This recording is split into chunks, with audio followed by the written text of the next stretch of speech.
I welcome Honorable Chairperson, National Commission for Women, Ms. Rekha Sharma, Secretary, Ministry of Women and Child Development, Shri Indivar Pandeji, Honorable Members, NCW, Dr. Rajulben Desai and Srimati Shamla S. Kundar, Madam, respected Member Secretary, Nita Rajiv Lochan, Joint Secretary, Asholi Chalai, and all the officers and staff of National Commission for Women. I also welcome the audience who are connected to NCW online through Webex platform, Instagram, Facebook Live, and YouTube on the auspicious occasion of the 30th Foundation Day of National Commission for Women, the theme of which is She, the Change Maker. This is a special day when the entire NCW family has a chance to reflect not only on the beginnings of the Commission and its founders, but also on the significant development since the Commission's establishment. It is a day set aside to celebrate our history and to revisit and reconnect with the continuing journey of the Commission. We honor our legislators, policymakers, and civil societies as we reflect on the commitment, resilience, and dedication they displayed to see their vision of a commission coming into reality through National Commission for Women Act 1990. It is astounding that 30 years ago on this day, the commission was established. Now I would like to request Honorable Member Secretary Madam Nita Rajiv Lochan for welcome address. Thank you, Ashutosh ji. Honorable Chairperson NCW, Rekha Sharma ma'am, Honorable Secretary Women and Child Development Indivar Pandeji, members NCW, my staff, colleagues, eminent panelists, guests, friends. Friends, it is a privilege to welcome you all today to this session.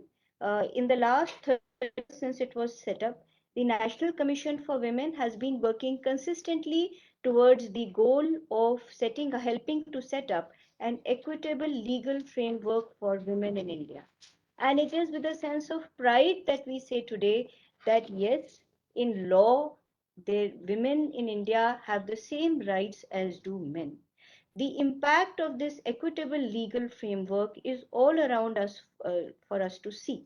There is a visible transformation in India and in women today.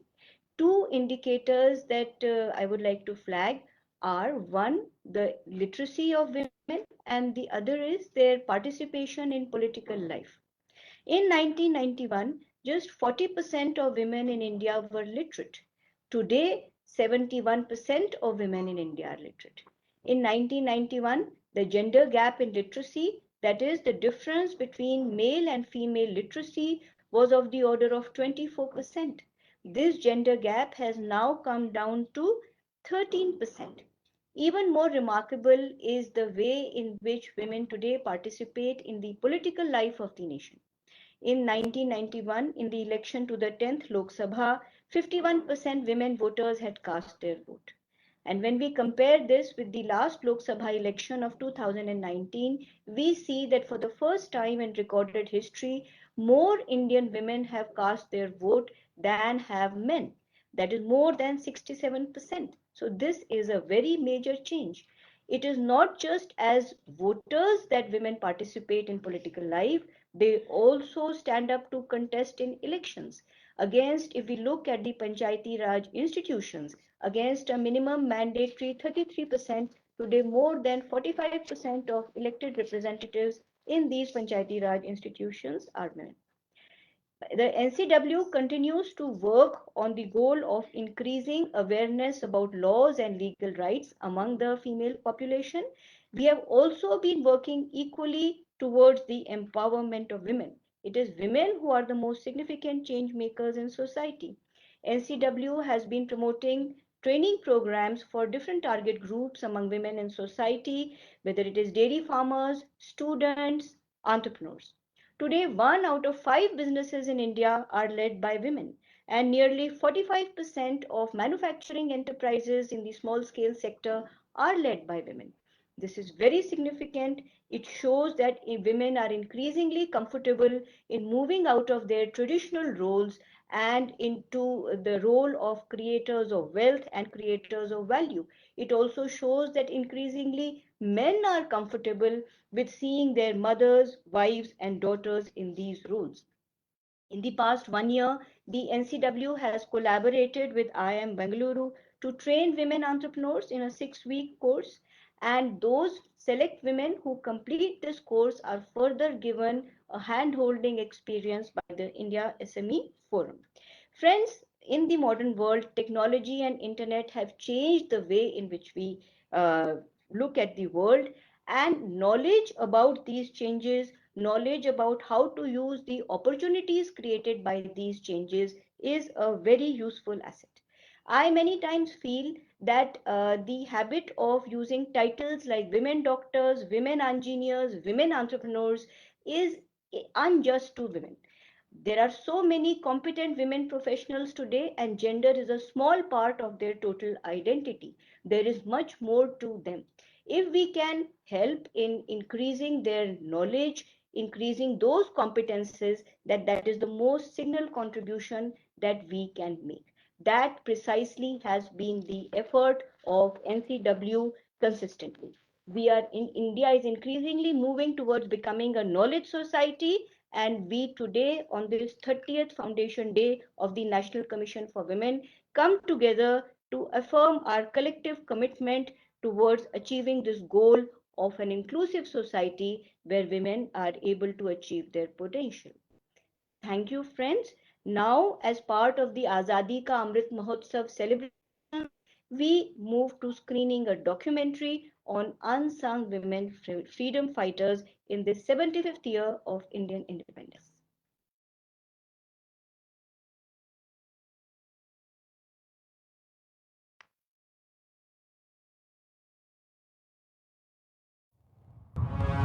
शक्ति का तू प्रमाण है, शौर्य की कमान है, तेज तेरा दिव्य सा सूर्य के समान है। देश प्रेम में उठे कदम तेरे महान हैं, अस्तित्व से तेरे ही तो भारत पहचान है। भारत के इतिहास के पन्नों को अगर पलट कर देखा जाए तो न जाने कितने ही वीरों ने अपने जीवन को देश की आजादी पे समर्पित कर दिया। कितने ही नाम अमर हो गए और आज भी उनके बलिदान को याद करके सीना गर्व से चौड़ा हो जाता है।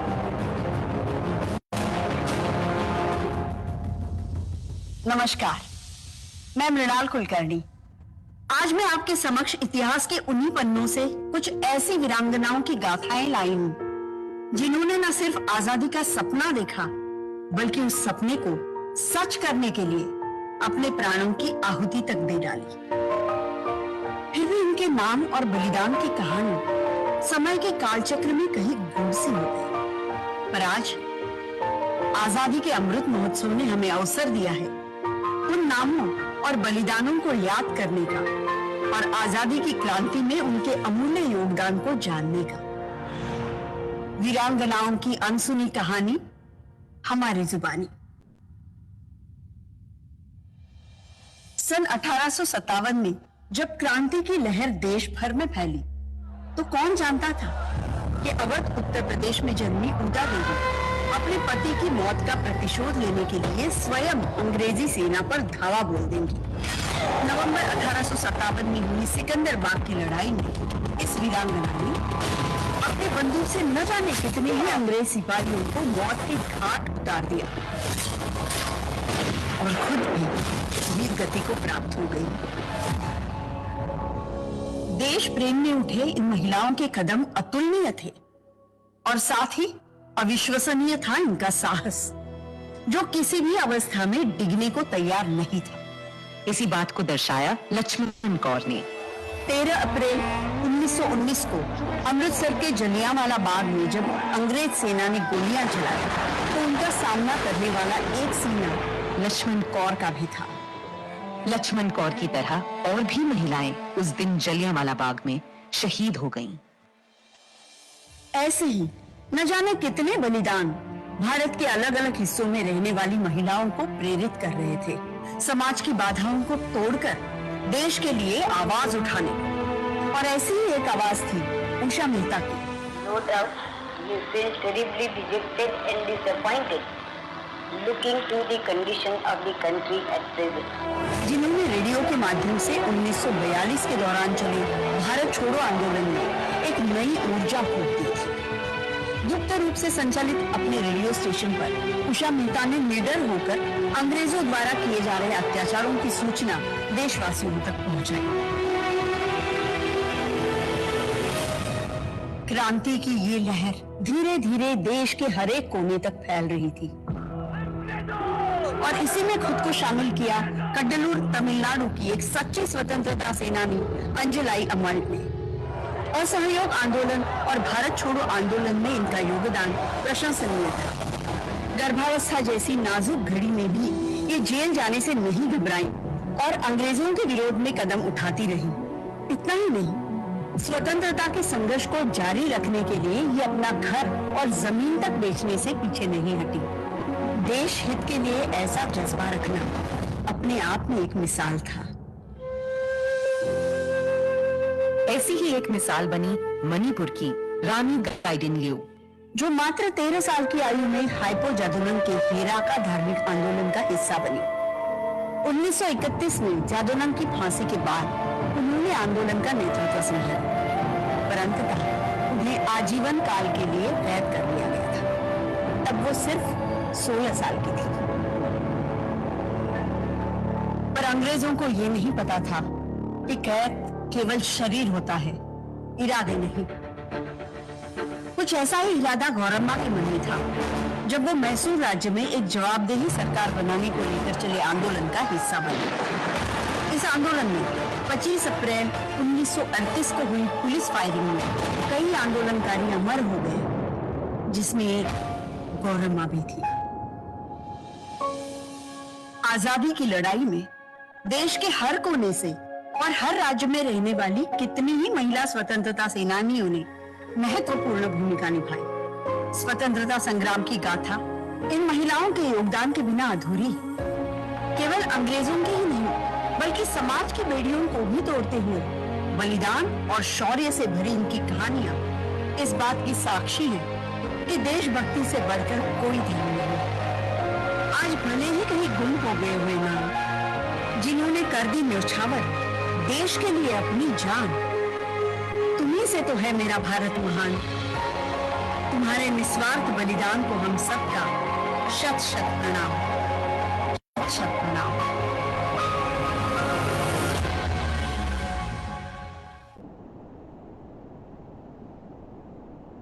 The documentary has very beautifully captured these stories of unsung women freedom fighters.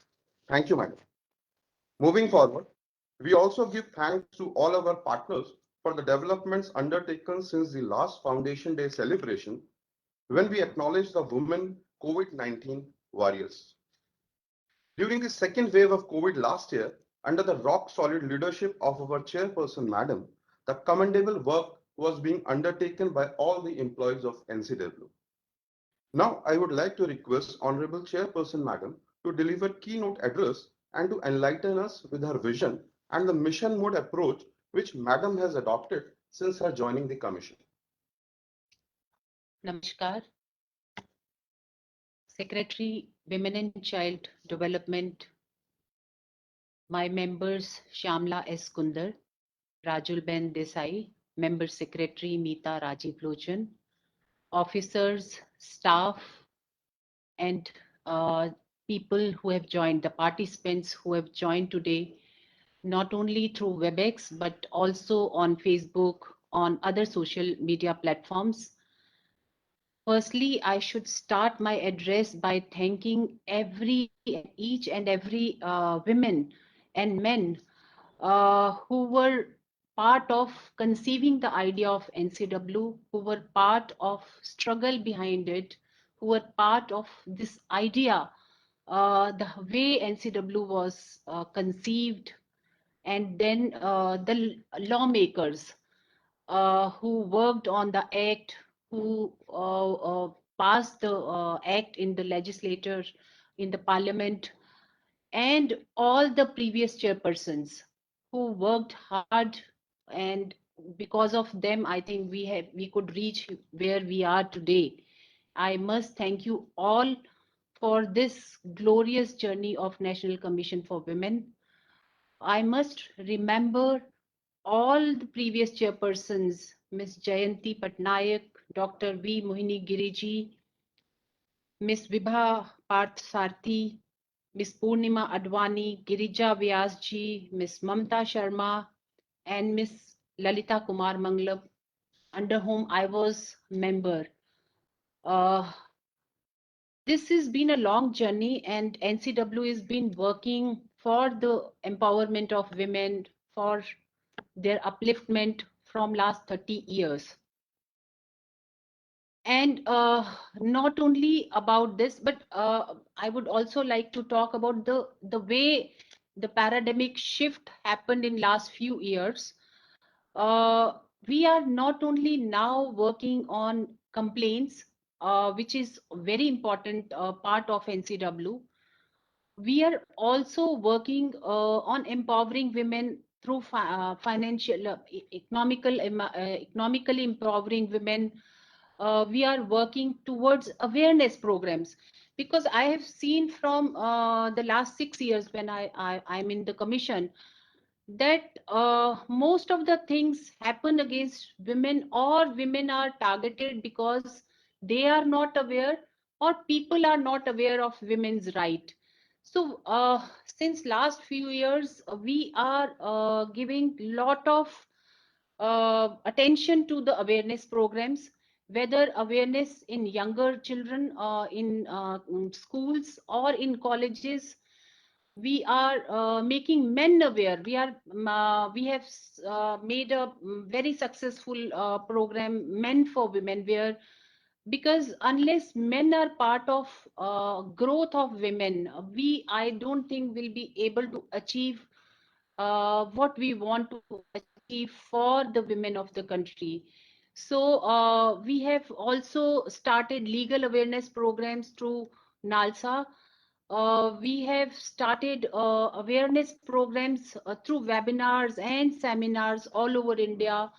I must here thank the state commissions, because since the time I have joined the commission, I have made it sure that they should be part of every program, and because of them we could reach to each corner of the country, and they were, I think, our extended arms in reaching out to the people and in helping them out. Even throughout the corona period, we were able to achieve whatever we were because of them, because they were there in those states where we could not reach because of lockdown or because of corona, but they were there at the helm of the situation, and they were working with us hand in hand.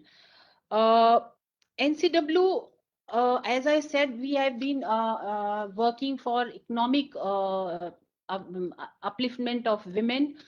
Not only by training them. Firstly, we made a program for school and college students, where we were telling them how to be an entrepreneur. And throughout India, we had so many programs in colleges where we invited people who can guide them to become a successful entrepreneur. And then we started courses, different training programs. As Meeta already said, that we have been working with IIM Bangalore, and in future we will be working with the different IIMs for this similar program. We have been working for women in politics, because unless women are in the position of taking the decision and at the decision making positions, I think nothing will change much, because we want women for women. And when women are sitting at a decision making position, they will think about other women also. We are training young girls and colleges in this colleges, because we want them to go for the jobs and prepared for the job when they come out of the colleges. And we started this capacity building program. throughout India, and it is a very successful program, and we are getting a very positive feedback about this. We have seen and we have learned so much from Honorable Prime Minister, who talked about women-led development. Until then, everybody used to talk about women development, and now Honorable Prime Minister has shown us a path that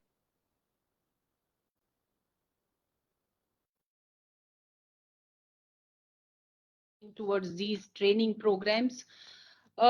Changing the mindset of police was what we saw was very important, and we started in last few years. We have done many gender sensitization programs with the police, and now we have taken up this project BPRND, and we are training police throughout India.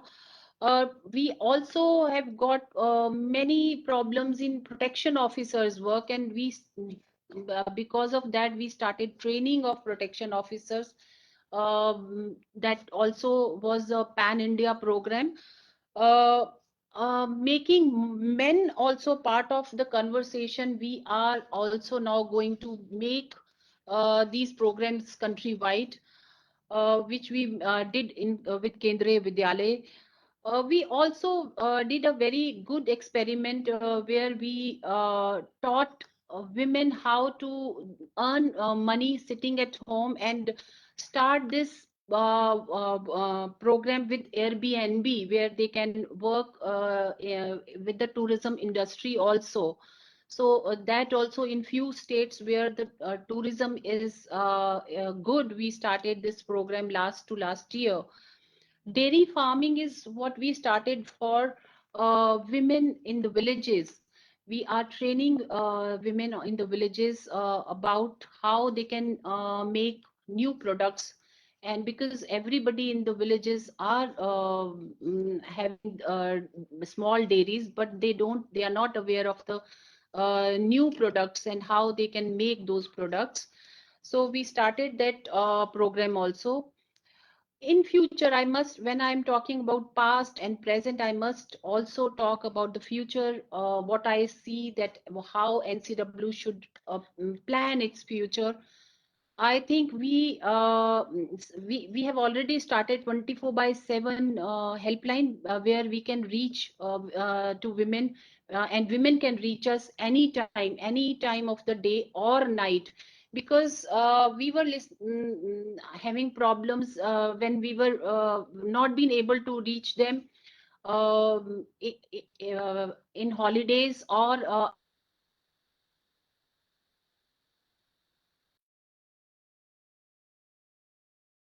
them now, and they can reach us anytime. And I must say that the helpline is very helpful to women who are calling us at odd hours.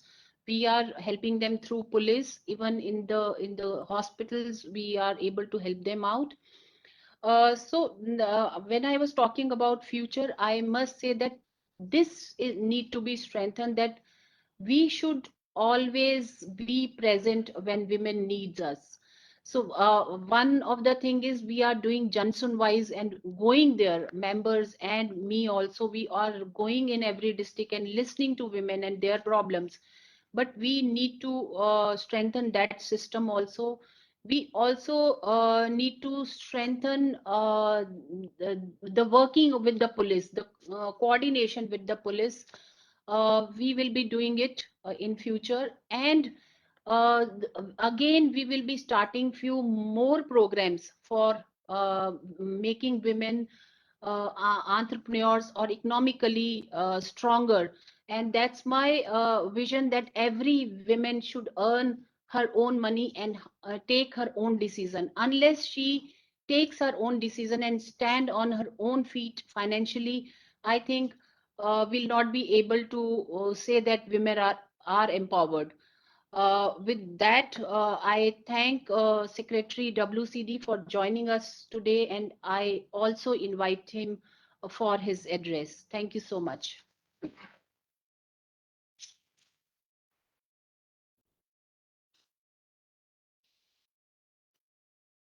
Srimati Rekha Sharma ji, Honorable Chairperson, National Commission for Women, members of the National Commission for Women, Member Secretary, officers, and the audience present. Today is a momentous day as we have gathered to celebrate the 30th Foundation Day of National Commission for Women. Commission was set up as a statutory body on 31st January 1992 under National Commission for Women Act 1990. The theme of today, She is the Change Maker, is very relevant to today's context.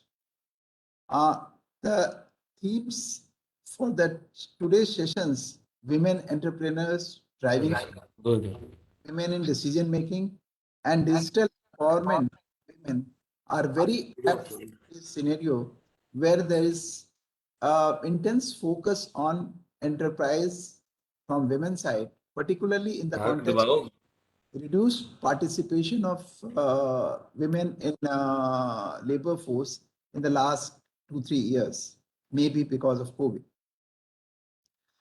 Today, nearly 20% of MSME businesses in India are led by women. Honorable Prime Minister's vision of $5 trillion economy has to be now led by the female entrepreneurs. I think the men have contributed their might, but now this is the area where we have to put more focus and increase the participation of women in enterprise in particular. I'm glad to see that NCW has taken several steps to initiate the participation of women entrepreneurs and thus making them a partner in growth and development story of the country. I would particularly like to mention the NCW collaboration with IIM Bangalore, which has been really very good. And we are really happy that they have taken such a program whereby they have trained 1859 women entrepreneurs, out of which 385 are being guided through the India SME Foundation. This was somewhere in, though government runs so many of these schemes, but there was a gap, big gap, and I'm glad that NCW has filled that gap. They have also brought in, the sectors which have been covered for mentoring are almost all the sectors which are relevant for today's context. These include e-commerce, food processing, textile and garments, education and training, healthcare and wellness, gems and jewelry, handloom, handicrafts, and so on. So generally, it's a very good program. And I've been told that from I think from tomorrow, they are going to start this program in Hindi also. So a large portion of female population which is not working resides in North India, and for them handling these programs in English was becoming a bit difficult. So that way it's a very, very, commendable action, and I really appreciate that NCW has taken this step to bring in a large population of women entrepreneurs in the loop. The NCW's program for women in politics again has been quite effective, and they are using 4 organizations, 2 in Maharashtra, 1 in Punjab and 1 in UP, for training women in decision making, particularly women in politics, in Panchayati Raj, in urban local bodies. This has been really good. Again, the third step which I'll say has been really useful is they have a program for undergraduates. This I thought was really helpful, because one of the things we find is communication skills are becoming very important for the being able to do well in life, particularly in jobs. And here they have done collaboration with a lot of organizations, and they have trained a large number of undergraduate students in communication skills and also cyber safety and security, which again is very important, because we see every day that cyber safety and security, particularly for women, are very important. A lot of cases have come to our light where they have been, the safety issues have been very poorly handled at different levels. So this training, if they are given at undergraduate level before they go into the job market or before they are working, this will come to them in good stead. Their program with the state agriculture universities again has been doing well, but I think the numbers need to be, if they have to continue, maybe we need to enhance the numbers. For considering the number of universities with which they have the tie-up, this number can be much higher. I would like to congratulate Commission in their primary mandate, which is basically to review the constitutional and legal safeguards for women recommend remedial legislative measures, facilitate redressal of grievances, and advise the government on policy matters. One area here I would say is, even though we say that women are almost equal in all the spheres of law, but we do believe it's not only the law, it's the law and then rules and the regulations. My request on this 30th anniversary will be to the Commission to have a thorough look at all the laws as well as their rules and regulations, because we do find once in a while that there are rules and regulations which are discriminatory to women. And in fact, there are some which I can mention. There's one area in Income Tax Act where women are discriminated vis-a-vis men in one particular area relating to, which also is linked with the Hindu acts. So these things need to be identified and then brought to the notice of government so that these can be taken up by us in due course of time. We from the government side are working actively to ensure that a legislative framework is suitably strengthened. We are adopting women-centric scheme to emphasize social behavior change. One of the proposed changes to Prohibition of Child Marriage Act is one such act where there was discrimination in age of marriage between men and women. This is a great step in empowerment of women, because we consider that men need to be 21, by which age they'll be able to earn their income and then support the family. So why do we only take that only men can support the family? I mean, that opportunity needs to be provided to women also, so that by 21 they are equally capable of supporting the family in case of need family. So that is one reason why this age of marriage has been, I mean, proposal for equal age of marriage has been raised. There have been some concerns on this particularly. I would like to use this forum that why it was not reduced to 18 years. I mean, there's a section of population which will say it should be reduced to 18 years.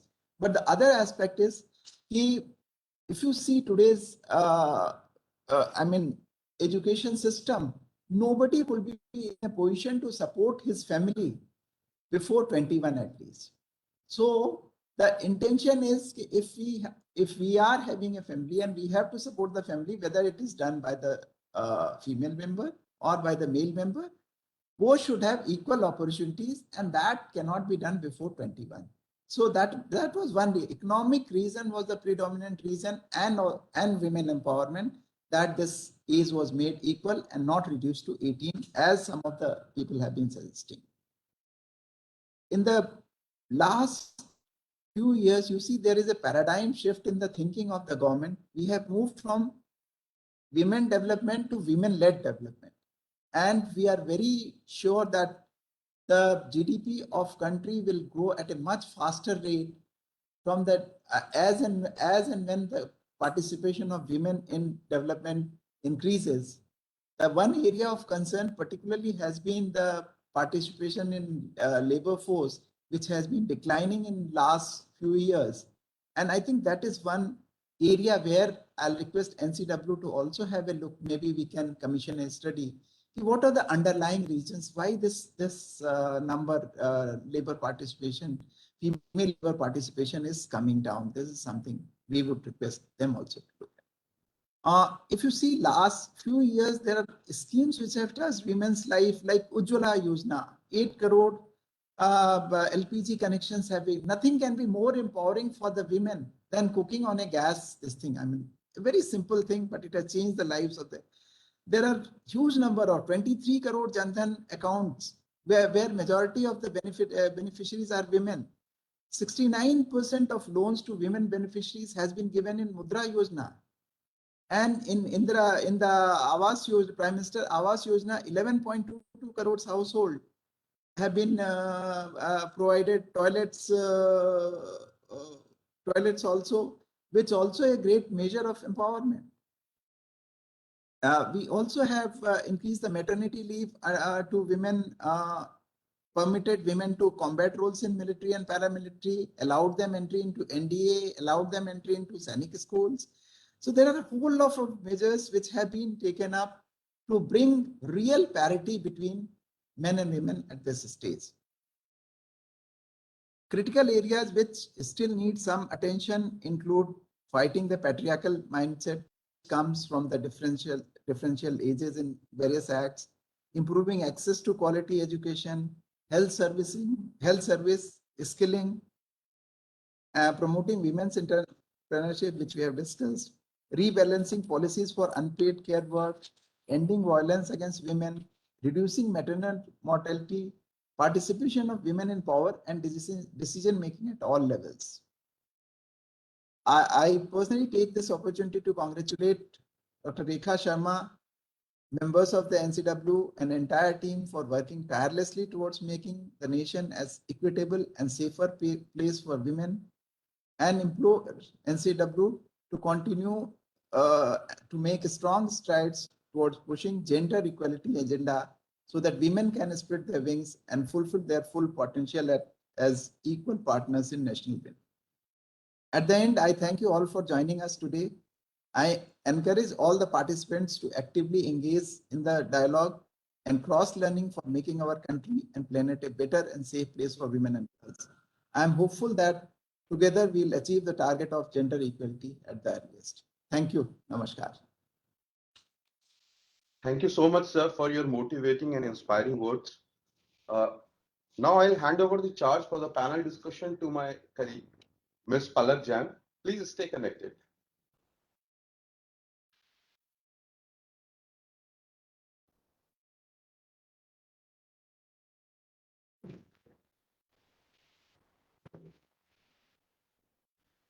अभी आप है ना? हाँ madam करेंगे. हाँ madam.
Namaste.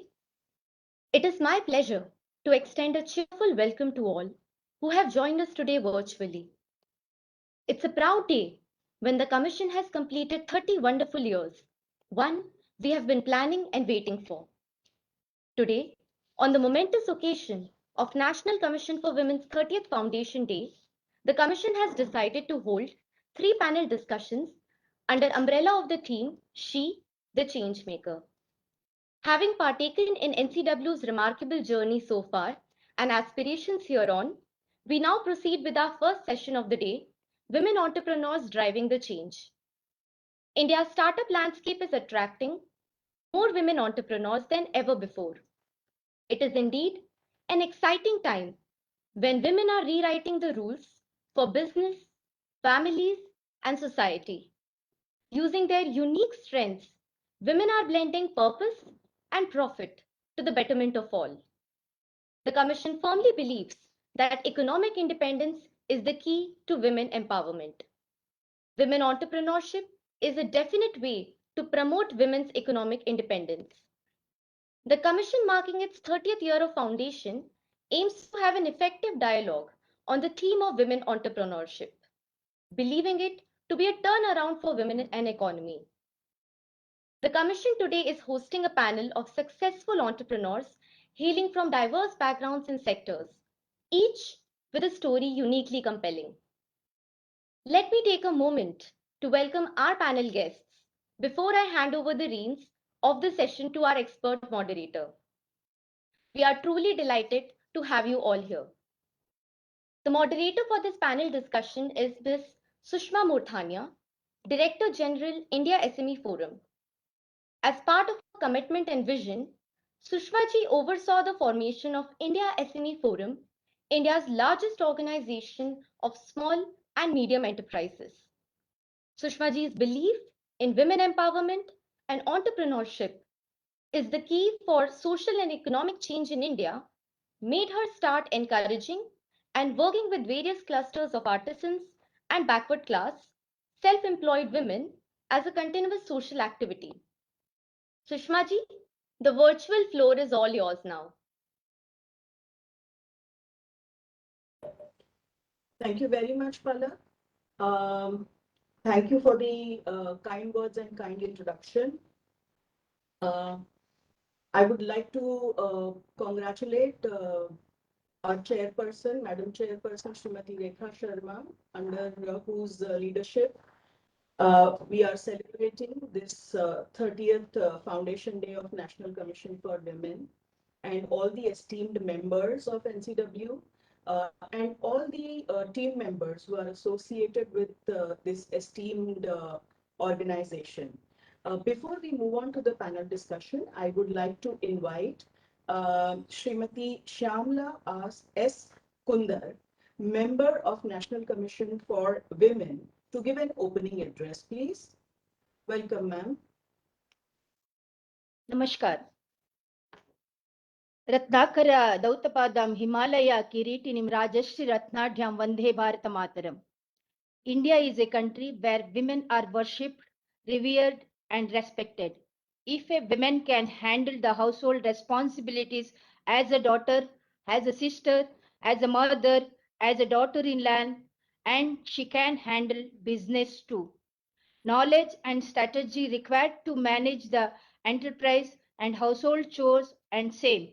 The accounts and management of the industry is same as the household, but only the difference is its size. At home, she is managing her own people. As an entrepreneur, she needs to handle or manage her employees and other delegates too. If a woman is entrepreneurial, she can contribute to the economy of the country. Rightly did Swami Vivekananda say, just as a bird cannot fly with one wing only, a nation cannot march forward if the women are left behind. Today's women entrepreneurs do not come only from the established business families or from the higher income section of the population. They come from all walks of life and from all parts of the country, from running sports media firm to travel agency and construction companies to security and detective agencies. Women are dabbling into fields that have traditionally been the business of male domination. Entrepreneurship, though, does not differentiate between male and female, but being a woman entrepreneur is tough given the fact that a woman has to perform way many roles than a man. Women are growing in the field of entrepreneurship and developing the field in dynamic terms. Women can turn things their way when they wish to, and it has been noted that they have been very consistent with progress. Women who wish to earn on their own and be business women are encouraged in today's day and age because of the progress the gender has made in the field. However, in brief, let us see how women are encouraged by different organizations under various schemes. Annapurna scheme, Bharatiya Mahila Bank business loan, Mudra Yojana scheme, Pradhan Mantri Rozgar Yojana, Orient Mahila Vikas Yojana scheme, etc. The above mentioned are just few of the schemes that have mentioned. There are multiple other initiatives taken by the government of India to help women entrepreneurs to achieve their dreams of being a successful entrepreneur. There are other 70 initiatives in India that support women entrepreneurship, and the more we have, the better. I would not indulge into mentioning all the 70 initiatives in India, as I would wish to listen to our country's bright, young, and talented women entrepreneurs who are part of the panel today. I welcome you all to the National Commission for Women's 30th Foundation Day celebration. Thank you. Thank you very much, madam. Thank you. And with your kind permission, we would like to start with the session today. I have the privilege of conducting this session on women entrepreneurs driving the change. And we are also celebrating under the umbrella She, the Change Maker.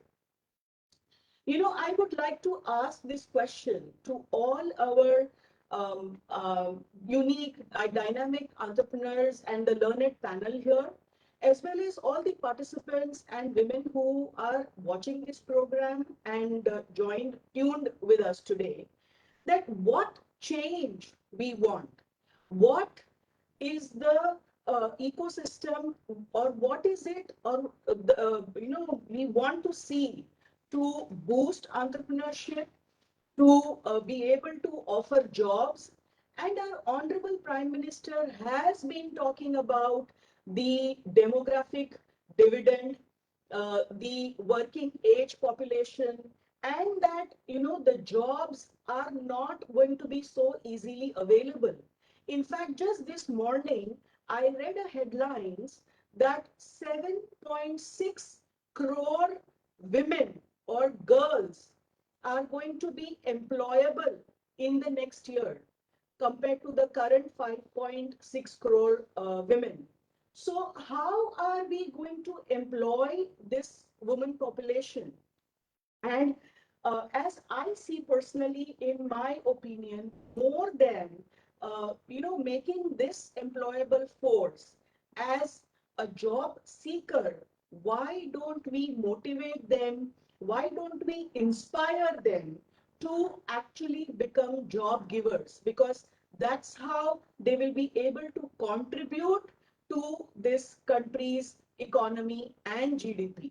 There's a huge workforce lying idle at home, which is offering home care, family care, child care, which is so potential and raring to go, and which can contribute to India's GDP, and it can contribute to the socio-economic change that we are looking for, to bring about in this country through women.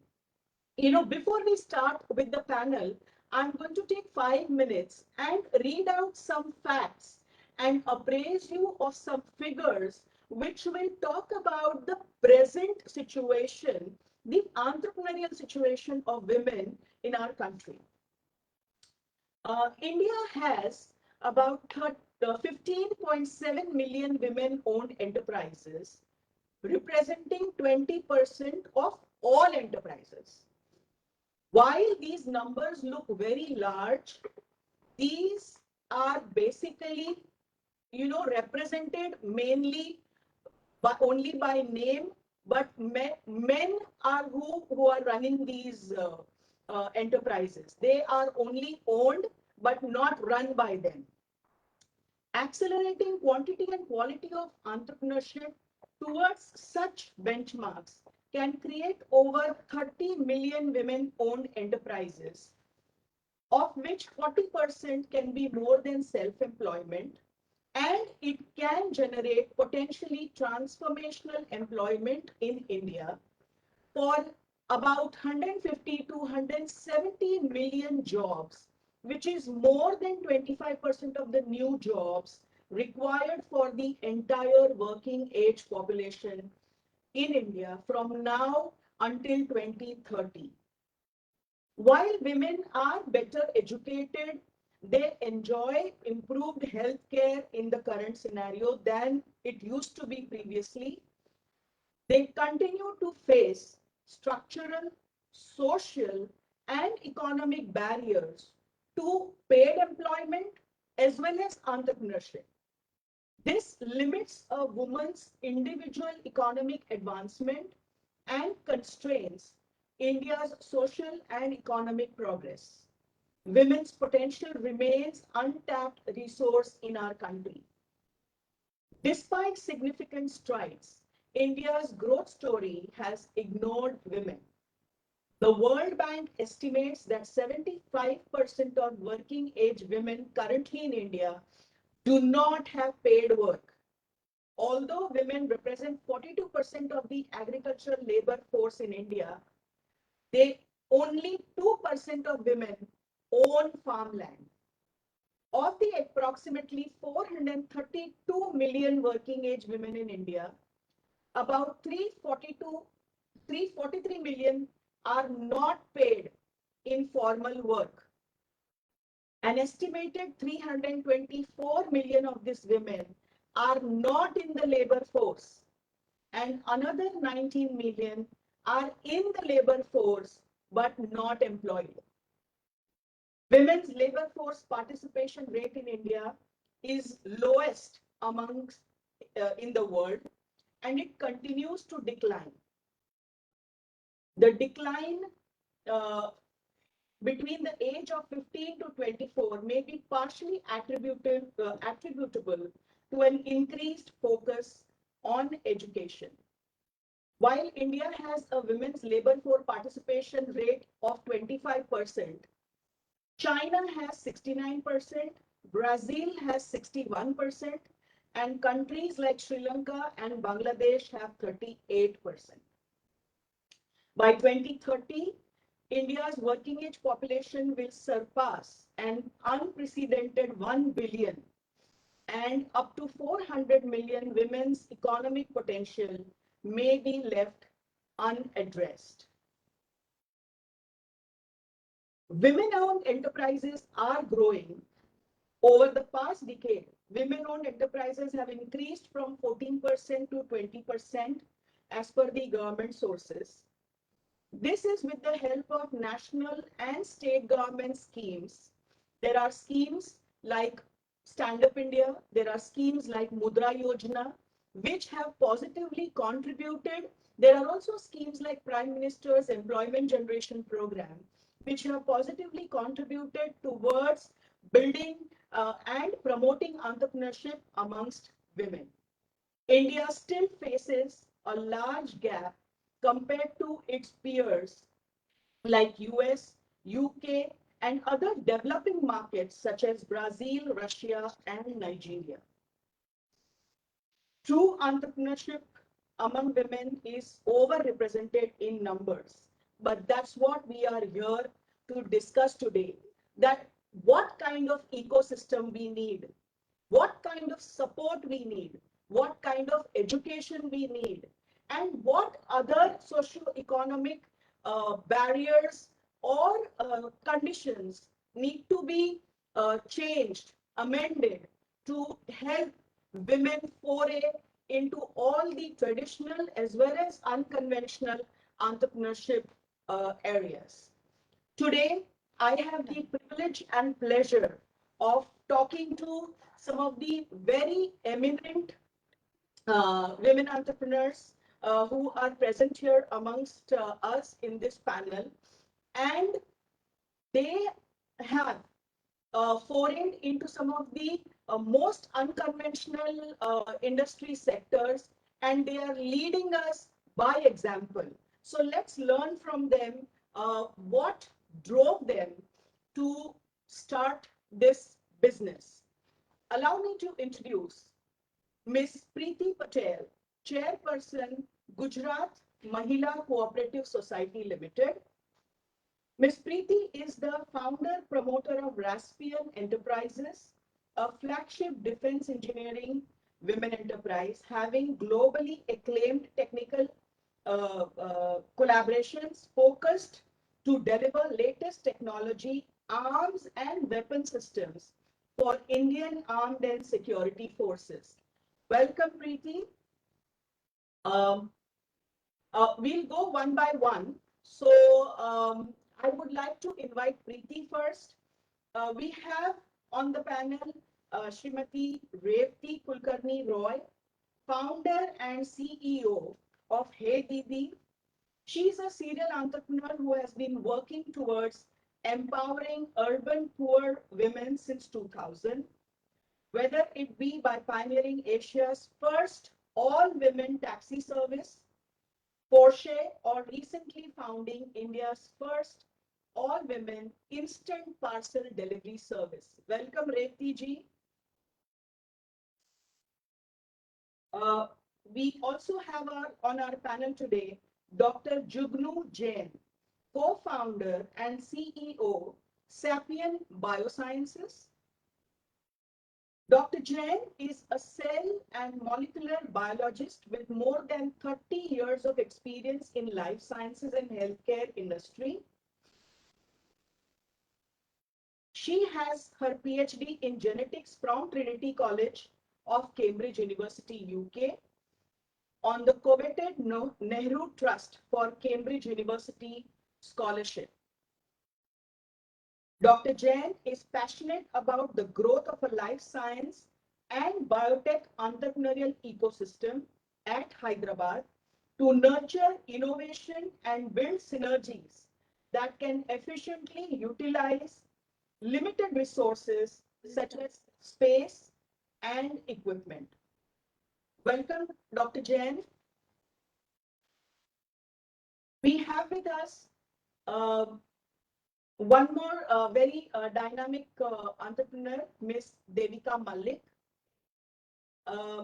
Devika ji was born with hemiplegia, which causes paralysis to one side of the body. She has overcome the challenges of her disability to become an international para-athlete with 8 national and 3 international medals at World Para-Athletics Grand Prix competitions. She is a psychological counselor, an international disability inclusion advocate, and a TEDx speaker, a social entrepreneur, and co-founder of the Wheeling Happiness Foundation. Welcome, Devika ji. We have with us Ms. Poonam Shehrawat, a renowned environmentalist, social worker, and influencer, and a motivational speaker. She is on a mission to save the environment and uplift underprivileged women's living standards. Poonam ji is the founder of Aruhi Enterprises. Welcome, Poonam ji. We have Ms. Saini Chahal with us, founder and CEO of Shiros and Mahila Money. Saini ji is a serial entrepreneur, mom, angel investor, evangelist, and a board member. She currently runs Shiros, an online ecosystem for women offering support, entrepreneurial and employment opportunities, content and community at www.shiros.com. And the Shiros app and Mahila Money, a community neobank for women. Welcome, Saini ji. And we are expecting Malini Agarwal ji in some time. So when she joins, I will introduce her shortly. So a very warm welcome to our very august panel here. I would like to address, or I would like to pose one question to our entire panel, and we would like to hear from you one by one. What is it that drove you, or what was that main driving force for you to start this venture that you have started? And why have you started this? What is it? What do you want to do? What do you want to achieve by this venture? So I would like to start by posing it to Preeti ji.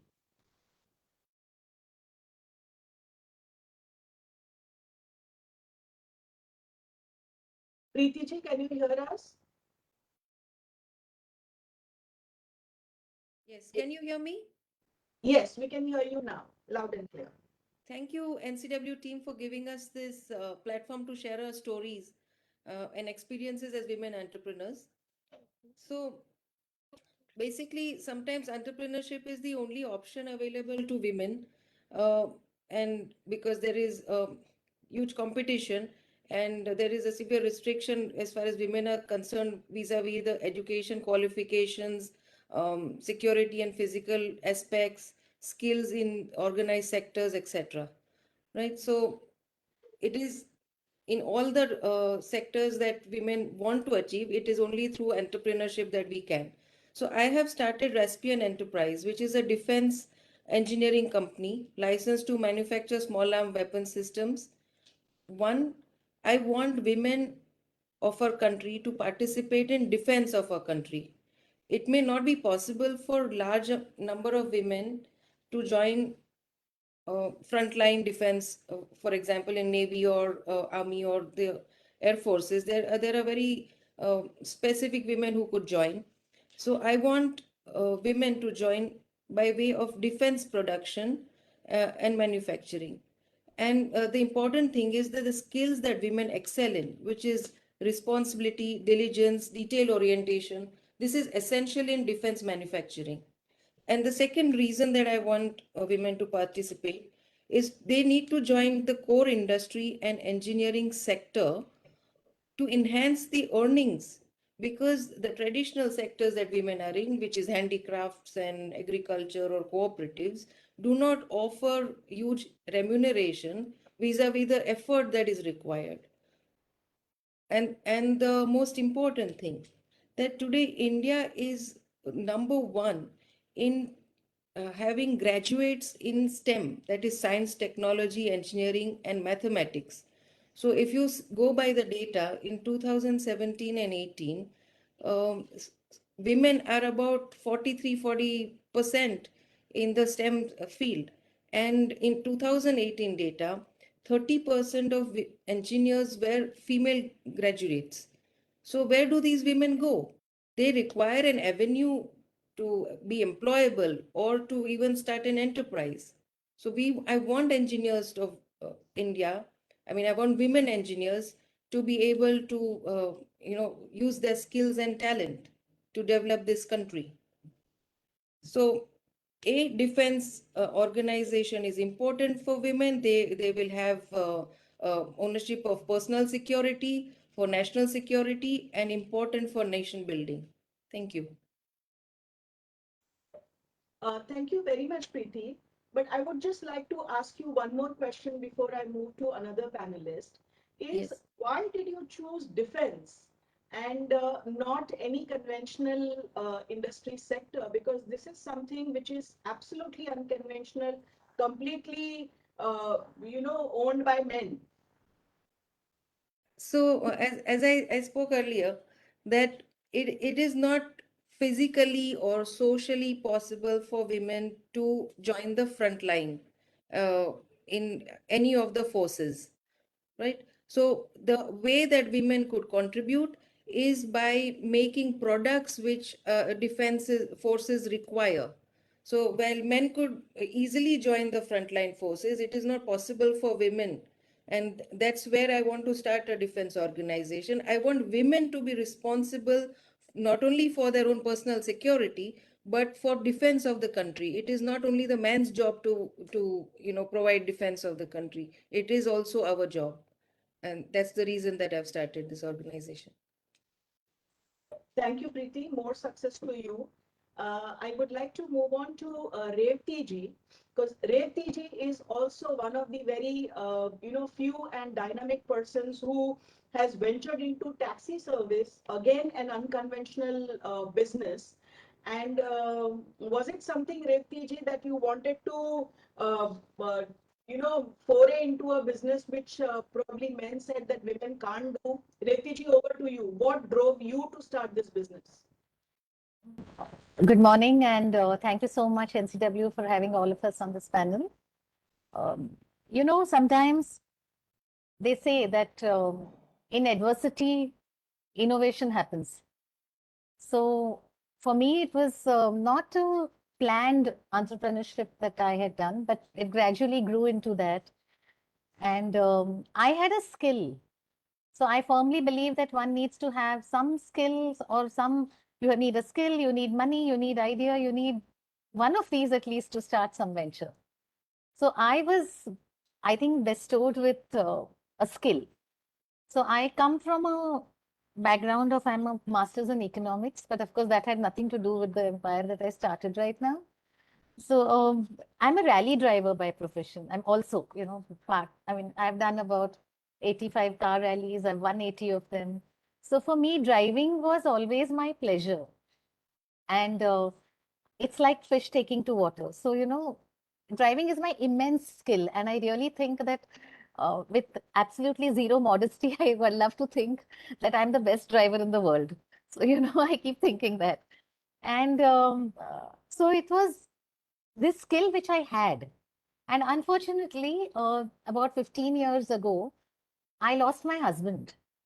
And I was 47 at that time. I'm now 62. And I just, I was left with something which I had 3 children to bring up. I was with huge debt because my husband was in a comatose state for 2.5 years. And we were completely financially drained. In fact, we were with huge debt that time. And, I didn't know what to do to bring food on the table. So it was as simple as that. And I just said to myself, if I was to do something, today, entrepreneurship is so big. There are platforms, there are forums, there are mentors, there's a lot of things where you get guided. I'm also on so many platforms who I guide people to do whatever. But I think that a decade and a half ago, it was not so big. If we didn't know what to do. So all I had was that skill, and all I knew was that I had children to feed. I needed food on the table. So I simply decided that why don't I drive? Why don't I drive a cab? Because I was always driving people around. I used to all my friends were driven back after parties because I'm a teetotaler, I don't drink and smoke. So all after getting drunk, I am the one who goes to drive them back. And that was an unpaid job, and it's a very ungrateful job. So I just decided if I can do this, if I can actually ferry people, if I can ferry people and make money on that, then it may become an enterprise for a lot of other people as well. But at that point of time, I was not thinking of a platform. I was thinking of myself as an entrepreneur. So I simply took a tourist cab and I started driving, and I got a slot at the Mumbai airport. I did a lot to put it in short, I did a lot of jugaad to get all that. And I was there at the Mumbai airport to ferry women passengers, and I was fully supported by the authorities. I was fully supported by, there was no issue to do that on my own. So like Preeti said, sometimes entrepreneurship is the only option. For me, adversity became a crisis, became an opportunity for me to actually start this business. So it just started as a one person, one cab, one woman business. But yeah, I thought after I did that for a couple of months, I thought that this is an opportunity for loads and loads of women to actually join me, where I can give them this skill of driving and make them empowered, financially sustainable. I can do this. So the journey of that cab company actually started with me becoming a cab driver. I drove as a cab driver for 10 months. And I realized very soon that if I keep driving for 14 to 18 hours, there is no way I'm going to replicate it into many, many women. So I stopped driving and I started, training women to become drivers. And recently in 2016, I migrated from passenger movement to logistics movement, because I think it's a huge market and we are doing last mile delivery service on two-wheelers and four-wheelers. That's how HeyDB started. Well, thank you. What an inspirational journey. I mean, hats off to you, Revati ji. I will, it brings me many more questions to my mind, but we'll first finish this first round and I'll come back to you with more questions.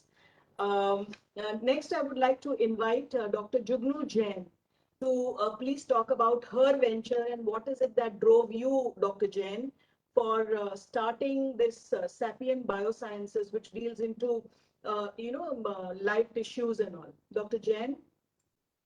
Thank you so much. I hope everyone can hear fine. Yes, we can hear you. It's really nice to see all the bright, enthusiastic, driven women. I think, as they say, मेरा खून उनको देख के ही बढ़ जाता है. So I agree with both Preeti and Revati and others that we have a lot of women who are in science in India. And even among science, I would say biology is the one where women gravitate towards a lot. So I used to be in Boston for many years. I was in Boston for 22 years. I was working in a pharmaceutical company at that time. And in order for us to develop new drugs, one of the materials we used to use was actual patient samples. So I was working on cancer and I had drugs that were being developed for cancer. And before taking those molecules to patient trials, we would actually test various molecules in cancer patients' samples and see which of these drugs are going to work the best and only select those to go further into actual human trials. So when we were doing that work, I was in US, and then most of the companies we worked with were also either in US or Canada or Europe. And so I kept thinking, why is it that this kind of bank of cancer patient samples, patients' data, how is it that it doesn't, it doesn't exist in India? Because being from India, I would automatically think about why does this not happen in India? We all know India has a very large population. We know cancer is a very large problem. So as such, a large library of such patient samples that can enable new diagnostics and new understanding of disease is very much needed for our own country. So that idea came. I didn't do much about it for a few years because the thought of starting a company is a very daunting thing. It needs a lot of money. In case of life sciences, it's not as easy. As everybody knows, Dr. Kiran Majumdar Shaw, it's a very long journey. The gestation period is very long. And here I was sitting in US for such a long time, for decades. And the thought of going back to India to start from scratch was also extremely scary. But I feel you only live once. So if once in your mind it has come that you should do something, and you have the skills, you have the passion, you have a supporting family, then I feel you must realize your dream. Whether successful or failure, that's a success or failure, that's a separate issue. But one should not have the regret that one could have tried, one should have tried. So with that belief, basically we started to draft a plan. I had other people also who were with me in that part of the journey. I took the leap of faith. I quit my job when I had no company in India at that time, moved back to India in 2011. I had never lived in Hyderabad before. I don't speak Telugu. It was like starting life all over again at the young age of 50. And yet slowly things fell into place and we started it. It's a very unique enterprise. I'm sure I'll get a chance to speak about it. But most importantly, I feel we are the agents of change. And if we see an opportunity, we owe it to ourselves. We owe it to our colleges, our schools, our teachers, our parents. Just like they fought for independence, we need to fight for independence from depending on others, becoming more independent in our own technologies and our own capabilities. So that is the story which brought me back to India 10 years ago. Thank you, Dr. Jain. Of course, I am raring to listen to more about, how you started and what actually your enterprise does. So I would like to know more about it. We'll come back to you. We move to Ms. Devika Malik, co-founder of Wheeling Happiness Foundation. Devika, would you like to share with us what drove you to start this foundation and what does it do? Good morning, everyone.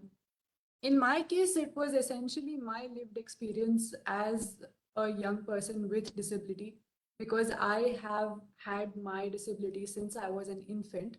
And then to add on to that, when I was around 8 years old, my mother became paralyzed below her chest. So since the age of 8, I have also been a caregiver for her. She has been paralyzed for about 22 years now. So initially, it was a combination of recognizing that as a 5-year-old, 6-year-old child, because of the challenges that I have in my body, I look different, I walk differently, I lose my balance, I do a lot of things differently compared to my peers, and what kind of sometimes bullying, sometimes humiliation that I have to face, and how I deal with it. As a very, very young child, my mother said to me that, I can come to your school and I can speak to your teachers and your peers, and I can tell them to not do that. But being from an army background, every 2 years we were changing schools, changing cities. So at a very young age, my parents taught me that I have to stand up for myself. They cannot come and be my spokespeople all the time. So I became my own voice. Even as a 6-year-old child, whatever understanding I was equipped with of what my disability was, I used to explain to those young children that I am different because I have a medical condition. This is not something to be made fun of. And that gave me the confidence to always be a public facing person rather than having Devika ji, I'm so sorry I'm interrupting. Can you speak a little louder? I think the audio is low. We are getting a lot of messages. Sure. Yeah, Thank you. That basically did not hinder my self-esteem growing up because of the kind of upbringing that I was given. And then noticing how my mother dealt with her challenge and the kind of glory that she went on to bring back for the nation.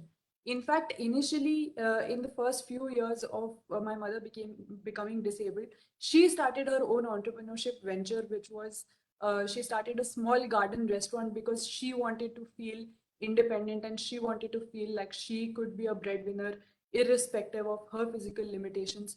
And she did that without any business background or any such knowledge.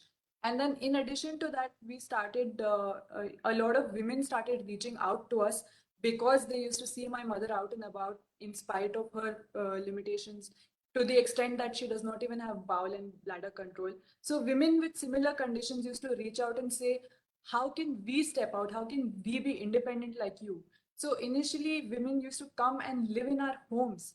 They used to come live with us, observe my mother's lifestyle for a month, a week, 3 weeks, and they used to go back with that new empowered knowledge and bring it back to their own lives. And that is when I decided in my 20s, when I was just out of college, just got my first job, which was setting me on a career path. But because I had that support from my mother, I said, no, this is not what I want to do. I'm equipped with knowledge in psychology. I'm a counselor. And this counseling goes a long way in rehabilitating people, especially when they acquire disabilities later in life. So that empowerment that I saw women taking from my mother on a one-on-one basis, I thought, why don't we establish an organization and take this to the entire country?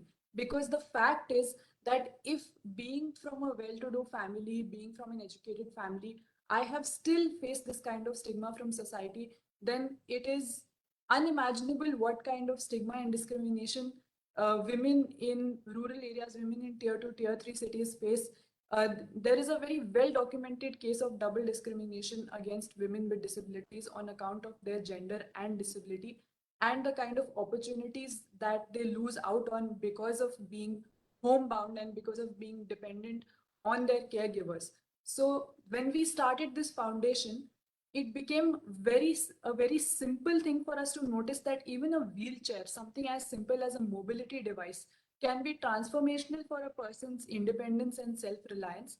We had an international independent research organization that did some qualitative and quantitative research on the work of our organization, and they said that our social return on investment is $10 for every $1 invested.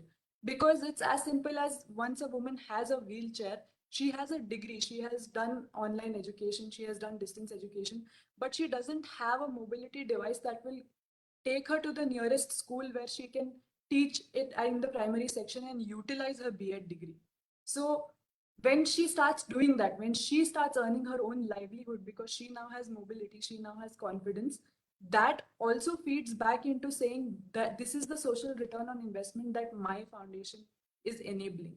So that is the idea, to enable women with disabilities to harness their capabilities, to look beyond their disabilities, and to become independent, standing on their own feet. And that goes a long way for their self-esteem as well, and definitely for the way that society treats you or your own family treats you when you have that financial independence. Thank you, Devika. I mean, yeah, listening to you again, I mean, makes me think about that we are, there's so much of gap and we have a long, long way to go. Here we are talking about, how to bring about change even for normal women, whereas we have to also deal with discrimination and, giving parallel opportunities for specially abled women as well. So we definitely have a long way to go, and we have to establish parity between both normal as well as specially abled women without any discrimination for business and equal opportunities, of course. Yes, I will come to you again. And I would like to now move on to Ms. Poonam Sehrawat, founder of Arohi Enterprise, to talk about her enterprise, what drove her to start this enterprise, and why do you do what you do? नमस्कार आप सभी को, और national commission of women को मैं धन्यवाद देना चाहती हूँ कि मुझे एक ये मौका दिया गया अपनी बात यहाँ रखने का। अगर मैं अपने प्रोजेक्ट के बारे में बताऊं तो मैं फूलों को रिसाइकल करके उनसे हैंडमेड प्रोडक्ट्स बनाती हूँ। और इस चीज को अगर मैं कहना चाहूँ कि मैंने क्यों शुरू किया या इस करते क्या है, तो मैंने देखा कि मंदिर में जो फूल चढ़ाया जा रहा है वो सारा फूल कूड़े में जा रहा है। क्यों? और फिर मैंने देखा कि अगर एक मंदिर में इतना सारा फूल कूड़े तक जा रहा है तो हमारा देश मंदिरों का देश है, मस्जिदें है, गुरुद्वारे, हर जगह कितना फूल भगवान को चढ़ता है और कितना फूल रोज कूड़े में जा सकता है। तो उस कूड़े से कंचन बनाने का तरीका मैंने निकाला और अपना ये काम शुरू किया।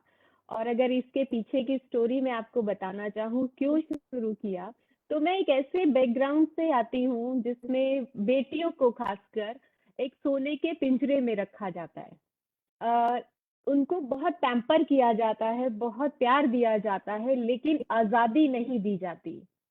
मैं भी 18 साल की उम्र में शादी कर दी गई मेरी। उसके बाद में बच्चे हो गए, तो शादी के 20 साल तक मैंने सिर्फ और सिर्फ अपने परिवार को संभाला, लेकिन जो सपने थे उन्हें अपने अंदर जिंदा रखा। उन सपनों को कभी मरने नहीं दिया। एक बहुत अच्छी स्पोर्ट्स प्लेयर थी, लेकिन घर से बाहर जाने की परमिशन नहीं थी, स्कूल से बाहर नहीं जा सकती थी। डॉक्टर बनना चाहती थी, पढ़ाई की, लेकिन 18 साल की उम्र में ही शादी कर दी गई। तो लेकिन जो अंदर एक जज्बा था ना कुछ करने का, उस जज्बे को मैंने कभी मरने नहीं दिया। और जब मेरी शादी को अभी 18 साल हो गए थे तो बच्चे मेरे हॉस्टल चले गए। उसके बाद मेरे पास बहुत सारा समय था जिस समय को मैं यूज कर सकती थी। मेरे पास 2 ऑप्शन थे, या तो मैं उसको अपने ऊपर खर्च कर लूं कि टीवी देखूं, शॉपिंग जाऊं और जो सब हम सभी करते हैं एज अ हाउस वुमन, लेकिन क्या उस समय को हम एक अच्छी चीज में तब्दील कर सकते हैं? सिर्फ उसे बचाने के लिए मुझे कहा गया, जैसे मैं टेंशन में रहती थी खाली टाइम में, क्योंकि काम करने को कुछ था नहीं बच्चों के जाने के बाद। तो मम्मी ने बोला मंदिर हो आया कर, कभी पूजा करने नहीं जाती। मंदिर चली गई, मंदिर जाके वहां बैठ के देखा कि इतना सारा फूल जो है रोज कूड़े में जा रहा है। तो देश में कितना फूल होगा जो रोज कूड़े में जा रहा होगा। थोड़ी बहुत रिसर्च करी तो पता चला लोग उन फ्लावर से अगरबत्ती बना रहे हैं।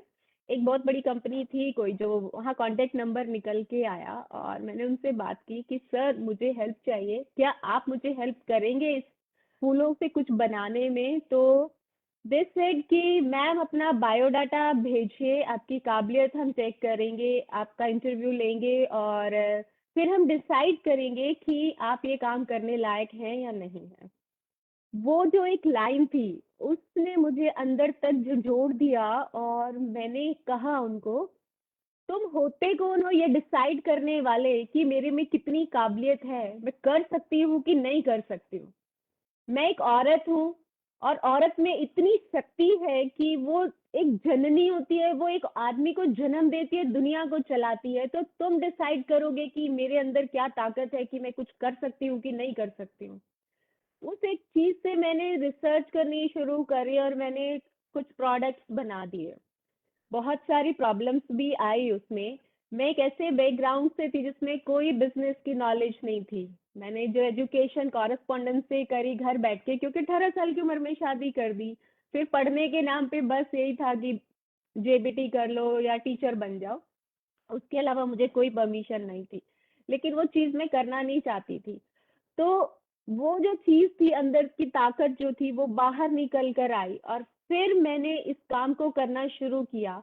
कोई नहीं पता था कैसे सामान बेचते हैं, कैसे मैन्युफैक्चर करते हैं, कहाँ से पैसे लाऊंगी, कुछ नहीं। तो कोशिश की, लेकिन आगे कर गई मैं और रास्ते बनते चले गए। बस कोशिश ये था कि एक स्टेप बढ़ाने की मुझे जरूरत थी और उसके बाद इतने सारे लोगों ने सपोर्ट किया और मैं आगे निकलती ही चली गई। फिर सोचा क्यों इसको सब तक पहुंचा दिया जाए। मैंने फिर लोगों को ट्रेनिंग देना शुरू कर दिया। मैंने लोगों को समझाना शुरू कर दिया कि एक बहुत इजी है, बहुत सिंपल है, कोई भी महिला घर पे बैठ के कर सकती है। हम उनको ट्रेनिंग देते हैं, हम ऑनलाइन ऑफलाइन जैसा मैं सपोर्ट कर पाती हूँ, मैं महिलाओं को ट्रेनिंग देके सिखा देती हूँ कि भैया आप भी घर के काम के अलावा आपके पास 2-4 घंटे रहते हैं जिसमें आप कर सकती हो। तो मैं उनको वो चीजें बनाना सिखाती हूँ और वो महिलाएं घरों से काम करती हैं। और उस रास्ते पे चलते चलते इतने मौके मिले, लेकिन मैं किसी मौके पे पीछे नहीं हटी। मुझे जो रास्ता दिखा मैं चलती चली गई और आज शायद आपके सामने यहाँ बैठ के अपनी स्टोरी कह पा रही हूँ। ये मेरे लिए बहुत बड़े सौभाग्य की बात है कि एज ए हाउस वुमेन मैं 2 साल पहले तक सिर्फ इसकी मम्मी, उसकी पत्नी, इसकी बेटी, उसकी बहू, सिर्फ यही मेरी पहचान थी। उसके अलावा मुझे कोई नहीं पहचानता था। लेकिन आज मेरी एक पहचान बन चुकी है। तो मेरा मानना है कि हर औरत के पास इतनी शक्ति होती है, एक बार वो ठान ले तो अपनी पहचान बना सकती है। बस उसी सपने को आगे बढ़ाने के लिए और महिलाओं को प्रेरित करती रहती हूँ। उन्हें जो मौके उनके पास होते हैं उनको उस तरीके से मोटिवेट करके और उन्हें आगे बढ़ने की हिम्मत देती रहती हूँ। Thank you so much. Thank you Poonam ji, आपकी कहानी सुनकर हम भी बहुत प्रेरित हुए। एंड एक्चुअली हर किसी से बात करके हम यही समझ रहे हैं कि एक महिला होने का फायदा ये है कि हमारे पास एक इनहेरेंट एक समझ या अंडरस्टैंडिंग होती है कि how to use the resources, how to manage with what resources you have, don't allow wastage, also do waste management. हम घर में भी खाना वेस्ट नहीं करके बहुत सारी नई नई डिशेस बना लेते हैं, बहुत सारे वेस्ट से भी काफी कुछ डेकोरेटिव पीसेस बना लेते हैं। So we have this very inherent eye, and I think we are gifted to see opportunities in the smallest of things, and we can create entrepreneurship opportunities in this and legacies for our next generation to follow. I think that is one of the key things that we need for this country to drive change for women. With that, I would like to move on to Sairi ji. Sairi ji, we would like to hear from you about what drove you for your enterprise. Thank you everyone for inviting me here, and congratulations to NCW for all the good work and for getting us all together. So my journey started as a small town girl in Muzaffarnagar. I think like a lot of us, I came from a very middle class background. And I think two things were very big in my own life. One is I read a lot. I think even when I was 12, 13 years old, I had finished reading a lot of books that very old people would read, including physics manuals and literature and all of that. The other is I went to college when I was 17. I left home when I was 17, and I started working very early. I started doing freelance work. I started literally sort of taking every opportunity that came my way. And I think about 2 decades ago, when technology as an industry was just starting and internet as an industry was just starting, I got to build a company. I got lucky and I stumbled upon what became my first startup. So I built a company in 99, 2000. I was still in college. And I think what stayed with me was that internet is so powerful. You know, आज की date में we are all sitting here talking virtually. We literally use all the services possible, right from banking to booking cabs to ordering food online. And I have always felt that technology is a huge enabler. So I set up Sheroes about 7 years ago as a platform for women. It's a women-only social network. And the idea of building Sheroes was very simple, that internet is so amazing in our lives. It is a game changer, and it should make more difference to lives of women. So Sheroes is built as a space for women to grow their aspirations. Like everybody on this panel said, that they are here because they were chasing their aspirations, they were chasing their dreams, and they needed support. So Sheroes is a giant community of women. It's a women only space. So I think safety comes first. So women only space. There's nobody to judge you. Everybody there is looking for a me space. Everybody's finding their feet. Everybody is trying to, find an identity for themselves. So we built Sheroes, one, as a giant community where women find a lot of support. We do a lot of initiatives under that. For example, there's free legal advice, there's free counseling advice. Over 3 million women have used a free counseling service that we offer. But there's also a lot of learning and earning, So I think in today's environment, it's very important to keep up, to constantly upscale, upgrade, learn new things. And of course, I think like everyone here mentioned, being financially independent is imperative. So today we are built as a social network for women, where women can find work, women can become entrepreneurs, or they can find resources for entrepreneurship. And now we have set up Mahila Money as a neobank for women to offer credit to women entrepreneurs. So we're building Sheroes as an ecosystem to support women in their growth aspirations. About 25 million women use the network today. And we think that at some point we will reach 100 million women. But what we've done is we've created what I call women's internet. This is internet being put to very good use for gender equality. Every time a woman comes into our ecosystem, her growth, fastens. Not only she's able to help herself, she's able to help probably all the women that she knows in her life. We run a fairly large remote work business. About 10,000 women work from home via the platform. We run an initiative where women can take their business online with Shop on Sheroes. Basically, if you make something, if you sell something, then you can literally take that online without having to do a lot of paperwork. And then, of course, there are business loans and micro loans for small entrepreneurs, whether you run a boutique or a beauty parlor, or you make something of your own and you need working capital. We are providing credit for that. So so that's what we're building today, and we think that if we want to impact a large number of women, then we have to use technology. We have to make it, thankfully India में सबके पास phone है, सब लोग अब online banking, UPI की तरफ बढ़ रहे हैं. तो women should not be left behind from the technological revolution, but also the startup revolution. As a founder, the other thing we do now is we also invest in women run startups, women who are building companies, women who are building technology platforms.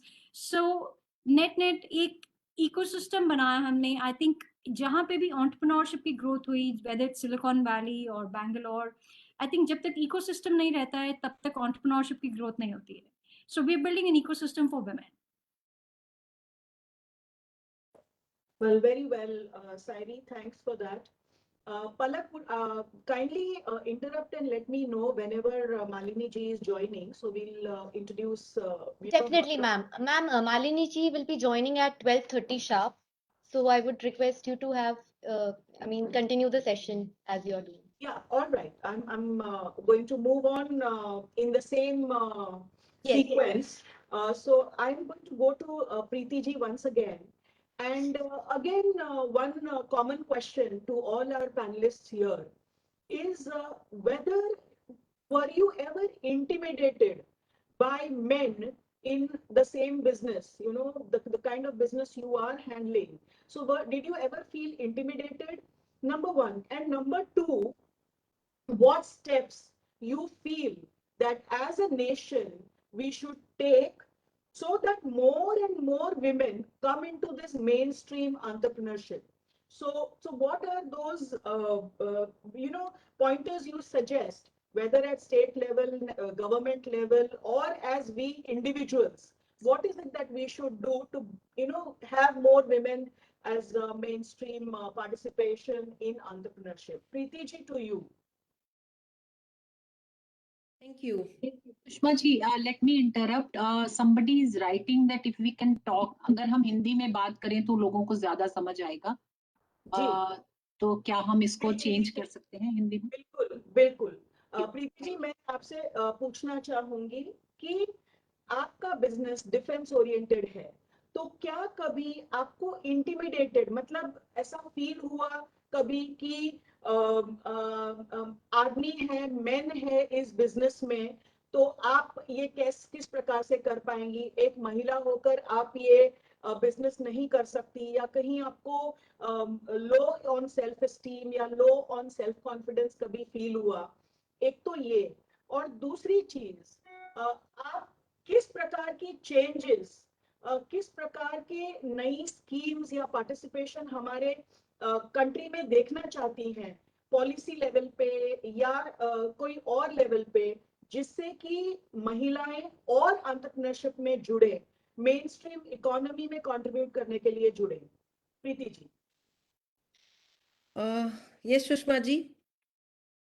The issue is this, that defense business is difficult for everybody. कठिन है सबके लिए करना, क्योंकि उसमें बहुत सारी licensing लगती है सेंट्रल और स्टेट गवर्नमेंट की, तो एफर्ट बहुत ही ज़्यादा होते हैं इसके लिए. तो ऐसे इंटिमिडेशन तो नहीं है, बट एक लर्निंग ज़्यादा ही लगती है, and not only for women but also for men. So it is a difficult business to do, I totally agree, and it requires a lot of challenges that need to be addressed. But having said that, it's a risk that one needs to take. Okay, so the biggest risk that I believe is not taking a risk at all, especially for women entrepreneurs, and which normally women do not take, because socially women are not allowed to take risk for anything, be it business, be it relationships or any of that. क्योंकि अगर आप fail होते हो तो totally unacceptable है and always ridiculed. So if you fail for anything, you will definitely be ridiculed कि ये देखो ऐसे करने चले थे और अब क्या हो गया है. So one thing is that whenever we look at a business, a strong team is important, and the ownership of the efforts by the team is important, right?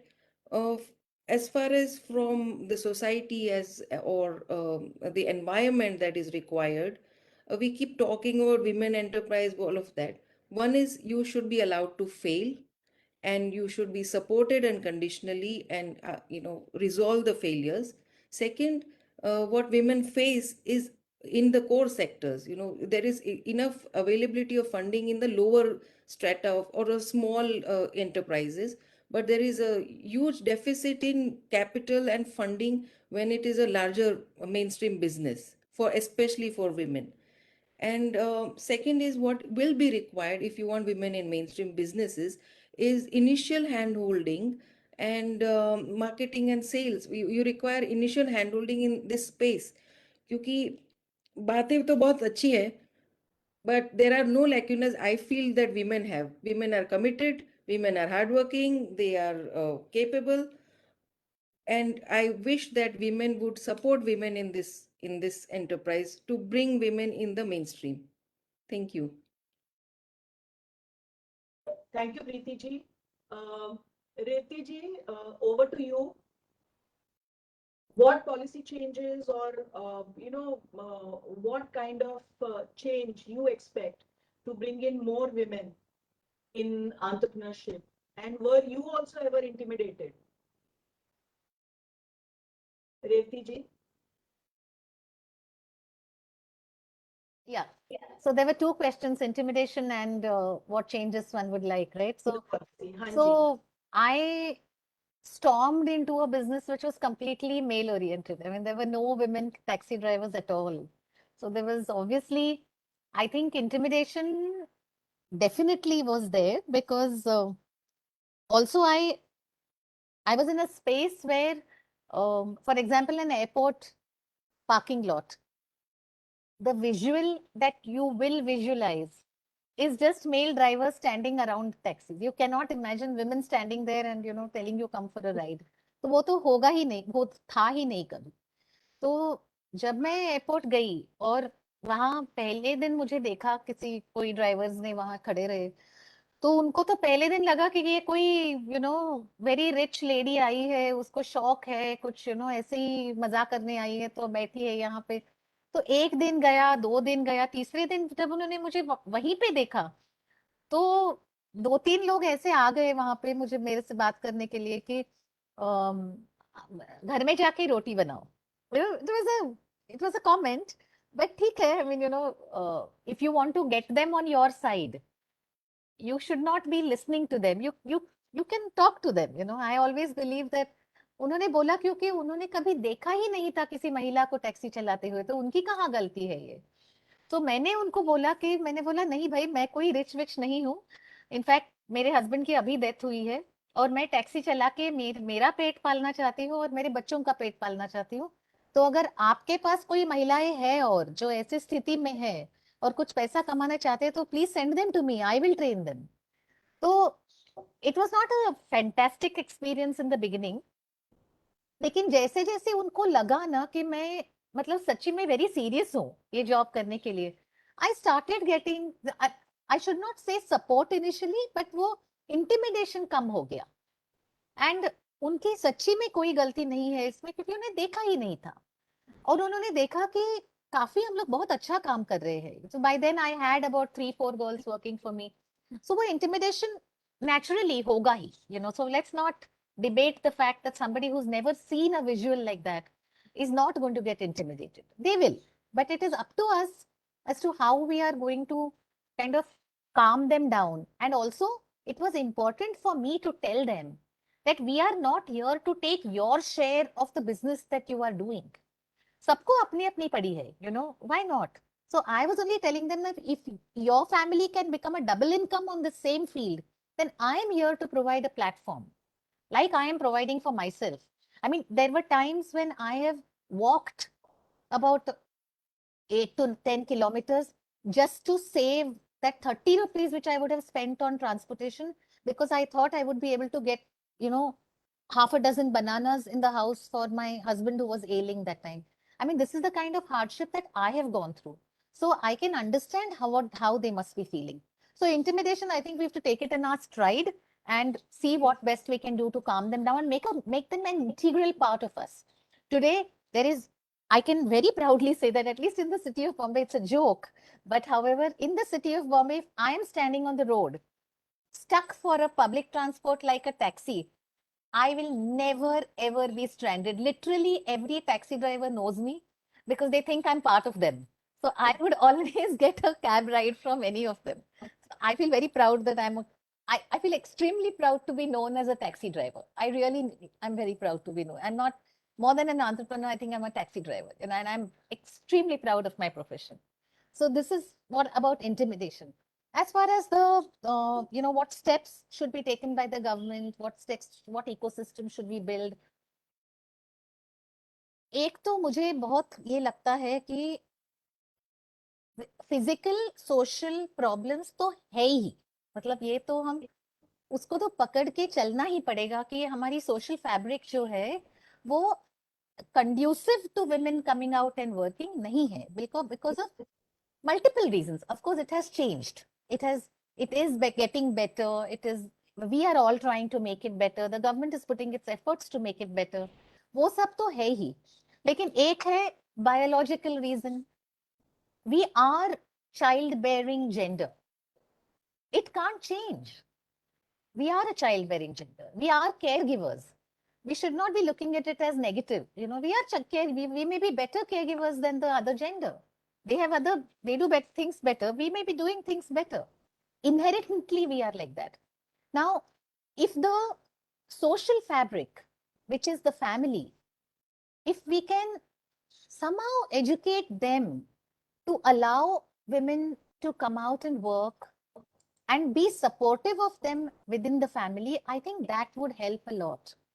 मैं दारिद्र्य रेखा के नीचे के जो women है उनसे मैं बहुत काम करती हूँ, तो हमेशा ये होता है, काफी बार होता है कि एक लड़की बहन जाती है अपने भाई के पास या अपने फादर के पास बोलने के लिए कि मुझे ट्रेनिंग करनी है, मुझे 5,000 की जरूरत है, नहीं देंगे. अगर वो 200 रुपए टोमेटो ट्रेड करने के लिए भी लेगी दिन का, तो उसको अगले दिन उसका हिसाब पूछा जाएगा. लेकिन यही अगर उसका भाई बोलेगा कि मुझे गाड़ी लेनी है या स्कूटी लेनी है, उसका डाउन पेमेंट करना है, झटक से वो पैसा आ जाता है. सो आई थिंक दैट ये जो हम स्किल कर सकते हैं, अगर हम लड़कियों को स्किल करें, जो मैं कर रही हूँ इन राइडिंग एंड ड्राइविंग, वो इतनी बढ़िया स्किल है कि उनको एसेट क्रिएशन, उनका खुद का एसेट क्रिएशन भी, क्योंकि हम जब उनको ट्रेनिंग देते हैं, उनको ये भी फैसिलिटेशन देते हैं कि हम 2 व्हीलर उनके लिए फाइनेंस का फैसिलिटेशन करें. तो वो जब इकोसिस्टम बन जाता है और वो फैमिली को हम मेंटोर करते हैं और एजुकेट करते हैं, तो ये थोड़ा सा आसान हो जाता है. मतलब but it is a lot of effort, और ये एफर्ट कोई एंटरप्रेन्योर ही कर सकता है, क्योंकि हम इतने पैशनेट होते हैं हमारे काम के लिए कि हम कभी टायर्ड ही नहीं होते हैं. I think everybody who's here and many others who are watching would say this, that it is a 24-hour job. मतलब I feel restless.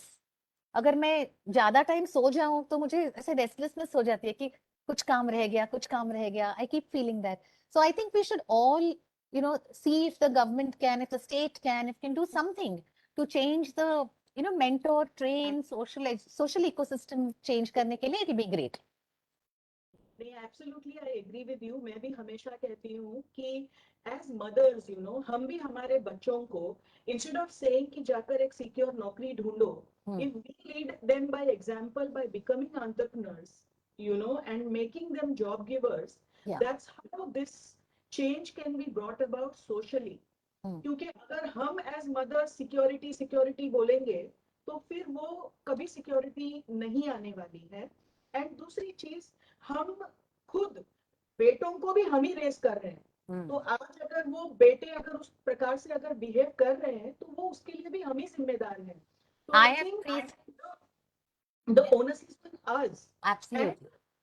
As parents हम बच्चों की, भले डाउरी है नहीं है, बट बच्चों के लिए डाउरी के लिए पैसा जमा करने से अच्छा है कि हम बेटियों को एंटरप्रेन्योरशिप के लिए, बेटों को एंटरप्रेन्योरशिप के लिए पैसा मुहैया करें या उनको बेसिक इनिशियल फंडिंग दें. बट सुषमा जी एक और इशू है, you know, in the same thing there is mindset भी है, यू नो, एक बहुत जबरदस्त माइंडसेट. मैं हमेशा बोलती हूँ महिलाओं को कि अपना माइंडसेट थोड़ा सा चेंज करो कि you know that you can do something if you up to us. On women. Social problems तो है ही, सोशल प्रॉब्लम्स तो है ही, but first make up your mind, then go ahead. We have to bring about the change that we want to see. So in the interest of time, again, moving on to Dr. Jain. Dr. Jain, we would like to hear more about the enterprise and the challenges that you faced and the policy change that you would like to see. Dr. Jain? Yes. So मेरे case में I would not say कि कोई mail intimidation या ऐसी feeling थी. Frankly हमारा area इतना unusual है and we were pioneers in India. So our problems were educating people कि हम क्या कर रहे हैं, हम क्यों कर रहे हैं, क्यों हमको ये मेडिकल वेस्ट चाहिए जो नॉर्मली फेंका जाता है बाय पैथोलॉजी लैब्स, एंड इसको हम मेडिकल वेल्थ में कैसे कन्वर्ट करेंगे. सो एक तरह से जो हमारी लड़ाई रही है, it is more with the hospital stakeholders कि हम कौन है, क्या कर रहे हैं, क्या रिसर्च कर रहे हैं, हम एथिकली करेंगे इसे. एंड इन अ वे मेरी अपनी लड़ाई इंटरनल थी क्योंकि I come from a technical background. मेरी कोई बिजनेस की बैकग्राउंड नहीं है, हमारी फैमिली में किसी ने बिजनेस नहीं चलाया है. So how to prepare budgets, projections, अगर शुरू में तो 4-5 साल घाटा ही होता है तो उसमें डरना नहीं है कि वो पैसा कहाँ से आएगा. We are very very conscious कि पैसा नेगेटिव है, लोगों को पेमेंट करने हैं, वेंडर्स को पेमेंट करना है, तो लॉन्ग टर्म सोचना है, सब चीज़ों के बावजूद आगे चलते रहना है. ये अपनी अंदर की लड़ाई थी. कितनी रात हम सो नहीं पाते हैं ये सोच सोच के कि अगले महीने के पेमेंट्स कैसे होंगे. So I think the fear was within and slowly धीरे धीरे लोगों की मदद मिली. कभी I found very good mentors at TiE and some other places. तो लोगों से बात करना, देन यू रियलाइज कि और लोगों ने भी ये प्रॉब्लम सॉल्व करी हैं, हमें भी हिम्मत रखनी है.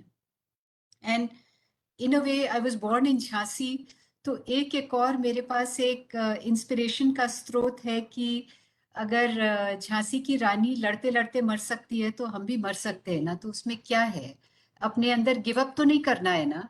सो ये तो एक you know I am happy कि आई वाज बोर्न देयर. तो एक रेडीमेड एग्जाम्पल हमेशा सामने रही हैं. आपकी मूवी में भी उनका जिक्र था ऑफ कोर्स. आई थिंक तो कंस्ट्रक्टिव तरीके से आपने जैसे पूछा सुषमा जी हम क्या कर सकते हैं, मेरे ख्याल में कई चीज़ें दिमाग में आई. एक तो कि लाइफ साइंसेस में पर्टिकुलरली एक मेजर चैलेंज है कि हमारा इक्विपमेंट और हमारा लैब का इंफ्रास्ट्रक्चर बहुत एक्सपेंसिव होता है. इंडिविजुअल्स के लिए वो लोन लेना या इन्वेस्टमेंट भी मिलना बहुत मुश्किल हो जाता है. सो हमारे देश में पैसे की एक्चुअली कमी नहीं है, उसके यूटिलाइजेशन की कमी है. सो आई फील कि अच्छी कोर फैसिलिटीज होना जो कि टेक्निकल पीपल रन करते हैं, who are going to run it irrespective कि चाहे वो यूज करने वाला सामने एकेडेमिया से आता है या नॉन प्रॉफिट से आता है या कंपनी से आता है. हमारे उसके इवन रेट्स यूटिलाइजेशन के चेंज नहीं होने चाहिए, स्टैंडर्ड चेंज नहीं होना चाहिए. तो कोर फैसिलिटी होगी तो वो करोड़ों का इक्विपमेंट बजाय 10% यूज हो रहा है, वो 90% यूज होगा, हमारे देश का पैसा बेटर यूज होगा. सेकेंडली, ये कई लोगों ने बात उठाई है कि CSR में बहुत पैसा होता है, वो इन चीज़ों में भी जाया जा सकता है. So there are, I am sure, talented people who can think about how to channel some small part of CSR money to build technical prowess and core facilities and teach people how to use our common facilities in a more responsible manner. तो equipment को लेके TDB करके एक board बना था, I don't know अब वो है कि नहीं है, कई सारी चीज़ें चेंज हो गई हैं, पर गवर्नमेंट जो इंडस्ट्री से सेस लेती है और जो CSR मिलता है उसका कुछ अंश life sciences technical capability infrastructure buildup में जाना चाहिए, which will help us all in the long. तीसरा, एक जो चीज हमने बहुत फेस करी है, people who are starting out are trying their level best. हमारे पास इतना पैसा नहीं होता कि हम Ernst and Young and PwC type CAs को हायर करें, पर कंप्लायंस और स्टैट्यूटरी रिक्वायरमेंट पेपर वर्क का इतना कॉम्प्लिकेटेड है हमारे देश में।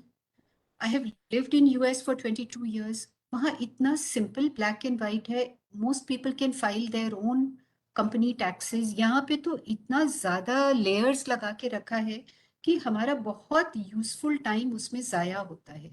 सो finding ways to decrease burden, and ये नहीं सोचिए कि सारी कंपनीज चोर होती हैं, वो ज़रूर पैसा बचा रही हैं। हम लोगों के पास पैसा होता ही नहीं है, हम कहाँ बचाएंगे? हम तो अगर बचाएंगे तो उसके बदले 2 और लोगों को हायर ही करेंगे।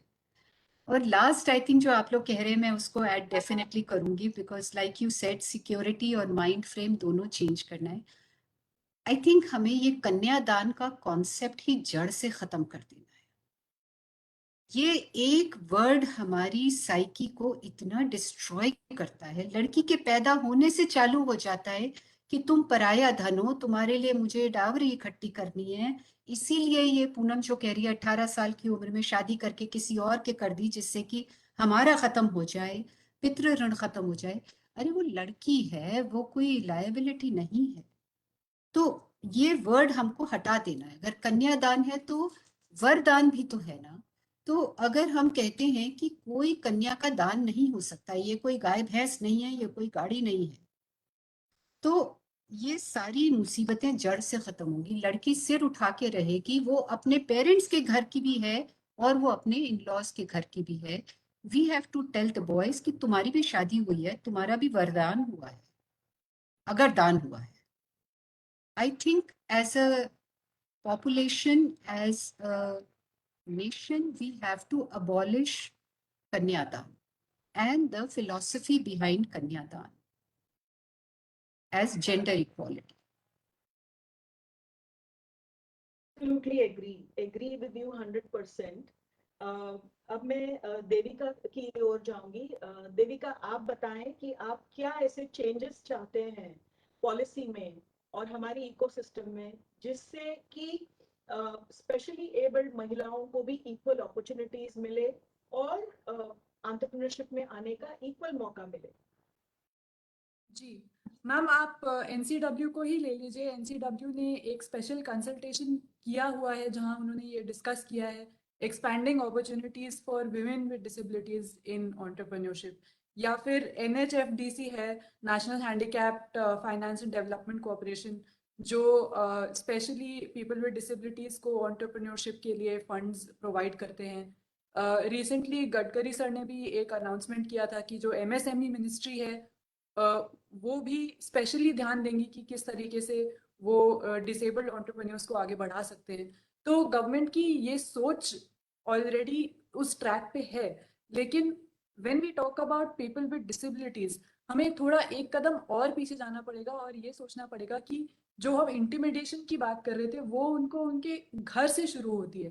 तो as a NGO, as a advocate, मेरी ये रिस्पॉन्सिबिलिटी बनती है। मैं लिटरली गांव-गांव जाती हूँ या अलग-अलग डिस्ट्रिक्ट्स में जाती हूँ। वहाँ पर हम उस डिस्ट्रिक्ट के जो दिव्यांग लोग हैं उनको इकट्ठा करते हैं, उनकी फैमिलीज को साथ में इकट्ठा करते हैं और उन्हें साथ में बिठाकर ये समझाते हैं कि आप किसी भी डर की वजह से या अपने जो आपके जिनका आप केयर कर रहे हैं, चाहे आपके बच्चे हैं, आपके स्पाउसेस हैं, आप या तो डर रहे हैं कि वो दुनिया का सामना कैसे करेंगे तो आप उन्हें बाहर नहीं निकलने दे रहे, या फिर आप उनकी कैपेबिलिटी को समझ ही नहीं रहे कि वो उनकी भी कुछ अहमियत है, वो भी कुछ कर सकते हैं, इसीलिए आप उन्हें बाहर नहीं निकलने दे रहे। तो वो एक इंटिमिडेशन जो अपने फैमिली इकोसिस्टम में फेस करते हैं, उसी से पहले हम डील करते हैं, उन्हें ये समझाकर कि आप एग्जाम्पल्स देखिए, चाहे आप हमारा एग्जाम्पल देखिए या और बहुत सारे ऐसे दिव्यांग लोग हैं जो बहुत अच्छा काम कर रहे हैं, उनकी जीवनी से उनको एग्जाम्पल देकर उनको ये कॉन्फिडेंस देना कि आपके घर में जो दिव्यांग लोग हैं वो भी बहुत कुछ कर सकते हैं।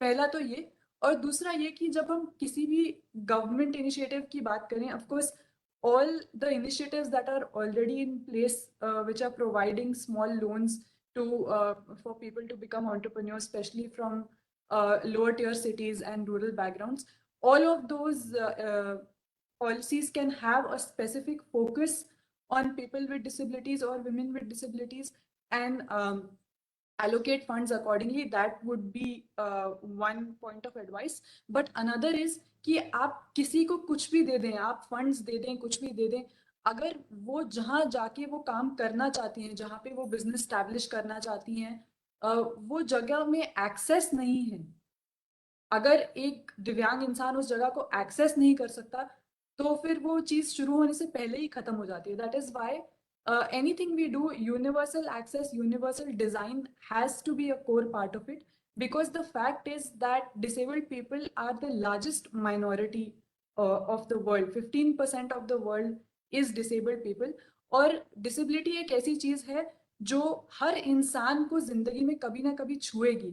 या तो आप खुद टेम्पररी या परमानेंट डिसेबिलिटी को फेस करेंगे, चाहे आपको फ्रैक्चर ही क्यों ना हो 3-4 महीने के लिए, नहीं तो एज हम एज करेंगे, ओल्ड एज में जाके हम डिसेबिलिटी फेस करेंगे या टेम्पररी डिसेबिलिटी फेस करेंगे, या एक्सीडेंट के रीजन से बहुत लोग डिसेबिलिटी फेस करते हैं. तो डिसेबिलिटी कोई ऐसी चीज नहीं है कि हम एक अलग पॉपुलेशन है, कोई अलग प्राणी है. हर किसी की जिंदगी में डिसेबिलिटी एक कोर पार्ट ही है. हमें ये समझकर चलना चाहिए और उसी हिसाब से हमें अपनी रोड्स को डिजाइन करना है, उसी हिसाब से हमें अपनी फैसिलिटीज को डिजाइन करना है.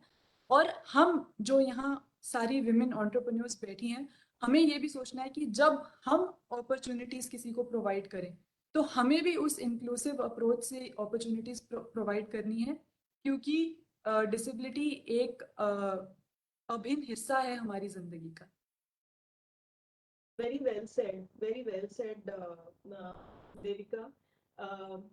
अब मैं मूव ऑन करना चाहूंगी मालिनी अग्रवाल जी को. Malini ji has just joined us, and Malini ji, aka Miss Malini, is the founder and creative director of Miss Malini Entertainment, a leading media lifestyle brand that creates highly engaging multi-platform content geared towards India's internet generation. He is also the founder of a path-breaking community for women called Girl Tribe.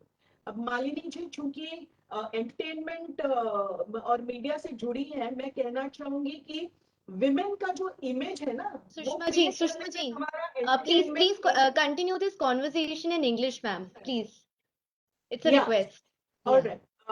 So Malini, you are from the entertainment and media field, and the kind of image that we all perceive and carry about women, a very big role has been played by our Bollywood and entertainment, creating this motherly image, and Sharmili and Sushikshit and Sanskari girl. And I think times are changing now, and we do see a lot of changing roles also. But I would like to hear from you, what drove you towards this your enterprise, and what is it that you want to see as a change in our ecosystem? First of all, thank you so much for having me here. Everyone's words are so inspirational. I'm learning so much already. I think, jaise aapne bola, it's really important for media to play a very important role in being sort of the champions and being the icons and idols for the youth, because that's the fact, that's the truth. People look up to celebrities and they want to dress like them and behave like them. And like you said, rightly so, aajkal kafi kuch badal raha hai. If you look at a lot of movies now, you'll have female-led strong personalities and characters. You'll have TV shows on OTT platforms where there are 5 lead women and no men even in the story. You'll also see a lot of young women who are entrepreneurs. But I think aside from the Bollywood stars, हमें ये भी देखना चाहिए that women are in media in many other ways. So if you take the fact that there are so many more women directors, producers, photographers, Aaj tak, being a photographer was a very male job, male-oriented job. Now you're seeing them as cinematographers, as people who are radio jockeys. So mujhe lagta hai there are great opportunities, but there need to be many, many more. I'll tell you my own story. Jab main Bombay aayi thi, I was 20 years old. I look back and feel very blessed that my parents didn't pressure me. I come from a Marwari background, and you can just imagine the first thing would be go and get married and settle down. But unhone ye mujhe opportunity di to come. And to be honest, I was a backup dancer. I was a professional dancer for 6 years, and that's something that would be unheard of. And people would say the usual, ab iski shaadi kaise hogi? And as you were all saying, it was resonating so much with me that we make women sort of like almost like a product to exchange, that okay, I've passed the parcel, abhi mera ho gaya, now take it to the next level.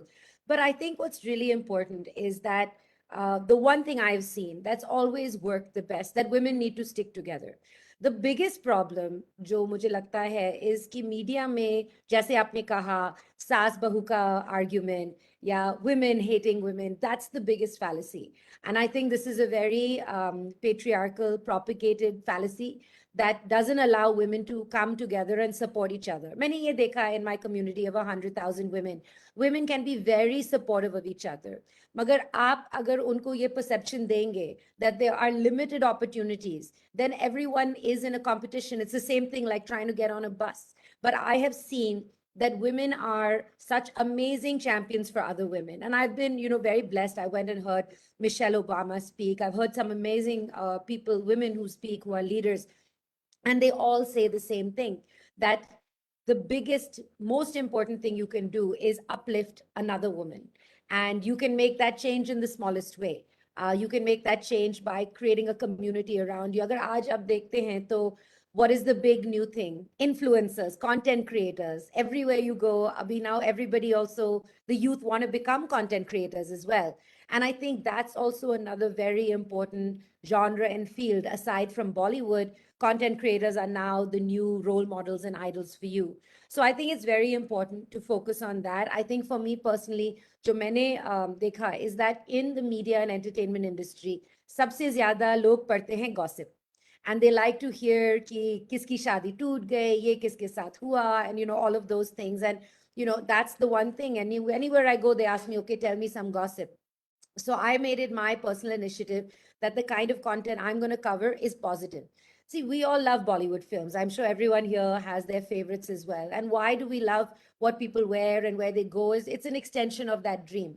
So we made it one very clear rule that we are only going to write the things that we can say to somebody's face.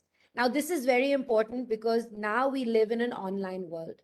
And one of the most important things that I focus on is a concept called ignore no more online. Aaj tak sabko bataya gaya hai, especially young women, that if a man teases you, ignore it. Pehle ye hota tha walking down the street, now it happens online. And the great thing is there are so many people who have come together to change that now. So if you actually look at the opportunities that you have, and I'm very proud to have become a council member with the Women's India Chamber of Commerce and Industry to talk about online governance for social harassment, because we are currently talking about so many things in our lives, but we're not talking about what happens online. So I think it's very important that we focus on that. And I'm very excited that now people are having webinars like this, which is just a great example of the things and how things are moving forward. Great, Malini. Thanks. That's great to hear from you. We'll come back to you with one more question. But before that, we move on to Poonam. Poonam ji, quickly हम आपसे सुनना चाहेंगे कि आप क्या changes चाहती हैं हमारे ecosystem में, हमारे policy में, ताकि entrepreneurs के लिए और ज़्यादा मदद हो, mainstream में आ सकें. जैसे कि मैं बताना चाहूंगी कि हम जब ग्राउंड लेवल पर जाते हैं, महिलाओं से बात करते हैं, गांव में जाके जब मैं ट्रेनिंग करती हूँ और उनके साथ सेशन करती हूँ, तो सबसे बड़ी प्रॉब्लम आती है मार्केटिंग की. वो कहते हैं कि मैम हम कर तो सकते हैं, हम बना सकते हैं प्रोडक्ट, लेकिन हमें मार्केट नहीं है और हर एक में हिम्मत नहीं है कि वो घर से बाहर जाकर प्रोडक्ट को सेल कर सके. तो मैं उनको ऑनलाइन देती हूँ। जैसे अभी मैंने एक शेड्यूल ट्राइब्स के साथ में मीटिंग करी जम्मू के एक रिमोट विलेज में जाके। उनके पास इंस्टाग्राम है, उनके पास स्नैपचैट है, दे यूज फेसबुक, लेकिन वो सिर्फ एंटरटेनमेंट के लिए, काम के लिए नहीं। मैंने कहा आप अपना प्रोडक्ट बनाइए, आप इस पे डालिए, लेकिन वो उसमें कंफर्टेबल नहीं है।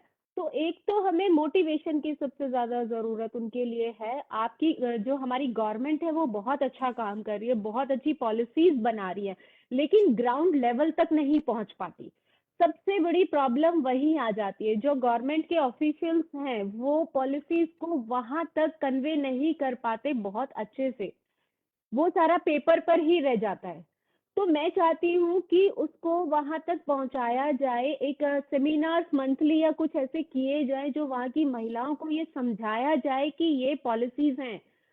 जैसे मुद्रा लोन है, बहुत छोटा सा एक लोन है और आराम से मिल जाता है, लेकिन लोगों को उसके बारे में पता नहीं है। सेल्फ हेल्प ग्रुप बनाकर वो बहुत सारे काम कर सकते हैं, बहुत सी पॉलिसीज हमने बनाई है या गवर्नमेंट ने बनाई है, लेकिन उनको उस चीज का ज्ञान नहीं है।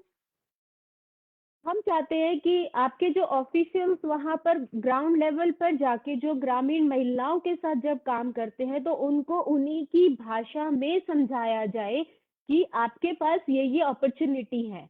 और अगर वो कुछ बनाती हैं तो एक और मेरा आइडिया है कि आप मंथली वहां पर एक मेला ऑर्गेनाइज कर सकते हैं। जैसे मार्केटिंग में हेल्प हो सकती है, औरत बहुत दूर जाके, जैसे राजस्थान की कोई औरत है तो वो शहर में जाकर तो नहीं बेच सकती, लेकिन अपने गांव में जरूर अपने प्रोडक्ट सेल कर सकती है। या तो एक ऐसा स्टोर ओपन किया जाए हर एक गांव में गवर्नमेंट की तरफ से, कि जिसमें महिलाएं आकर अपना सामान वहां बेच सके कि हमने बनाया है, आप बेच दीजिए। क्योंकि और उसमें भी अगर कोई ब्रोकर होता है तो फिर उसमें सब प्रॉब्लम आ जाती है, लेकिन वहां पर एक वुमन एंटरप्रेन्योर हो तो एक तो वो शुरू हो जाएगा। ऊपर जिन महिलाओं ने घरों में अगर सिंपल अचार पापड़ कपड़े सिले कुछ भी किया है ना, उनका प्रोडक्ट वहां पे सेल हो। हर एक गांव में एक ऐसा स्टोर ओपन किया जाए, या फिर हम वीकली उनको मंथली एक मार्केट प्रोवाइड कर दें कि आप हर महीने यहाँ पर आइए और जो भी आपने सामान लाया है ना वो वहां पर बेचिए, ताकि और लोगों को पता चले। और वहां पर मीडिया कवरेज और वो अगर देंगे, या उनको वहाँ एक कंपटीशन और एक अवार्ड फंक्शन भी रखा जाए गवर्नमेंट की तरफ से, तो वो उनको मोटिवेशन मिलती है। और अगर एक गांव में से एक औरत भी खड़ी हो गई तो वो 50 लोगों को जो है मोटिवेट कर सकते हैं, उसे देखकर और भी खड़े हो सकते हैं और भी काम कर सकते हैं। क्योंकि औरतों को सबसे बड़ी प्रॉब्लम मार्केटिंग में ही आती है, और आज वो सोशल मीडिया से तो जुड़ी है लेकिन उसको इस्तेमाल नहीं कर पा रही है।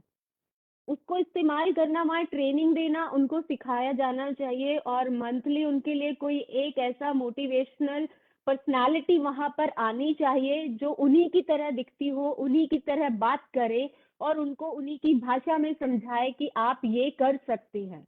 जो मुझे ग्राउंड लेवल पर कमी नजर आती है कि मैं जैसे वहां पर काम करते हैं तो मैम वो लोग बस ये नहीं जान पाते कि ये पॉलिसी गवर्नमेंट ने बनाई है, ये मैं तो उससे हो सकता है। बात से, क्योंकि हम खुद रूरल एंटरप्राइज एक्सेलरेशन प्रोग्राम चलाते हैं इंडिया एसएमई फोरम की तरफ से, और जम्मू कश्मीर में आज की तारीख में हम 7,000 महिलाओं को वहां पे ट्रेन कर रहे हैं।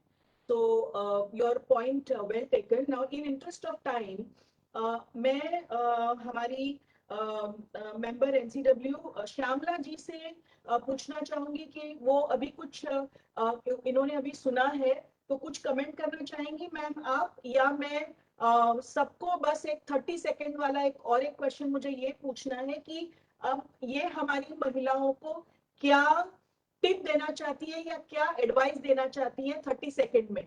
बट उसके पहले श्यामला जी हम आपके कमेंट सुनना चाहेंगे कि आपने इन सबको सुना, कुछ आप कहना चाहेंगी इसके बारे में।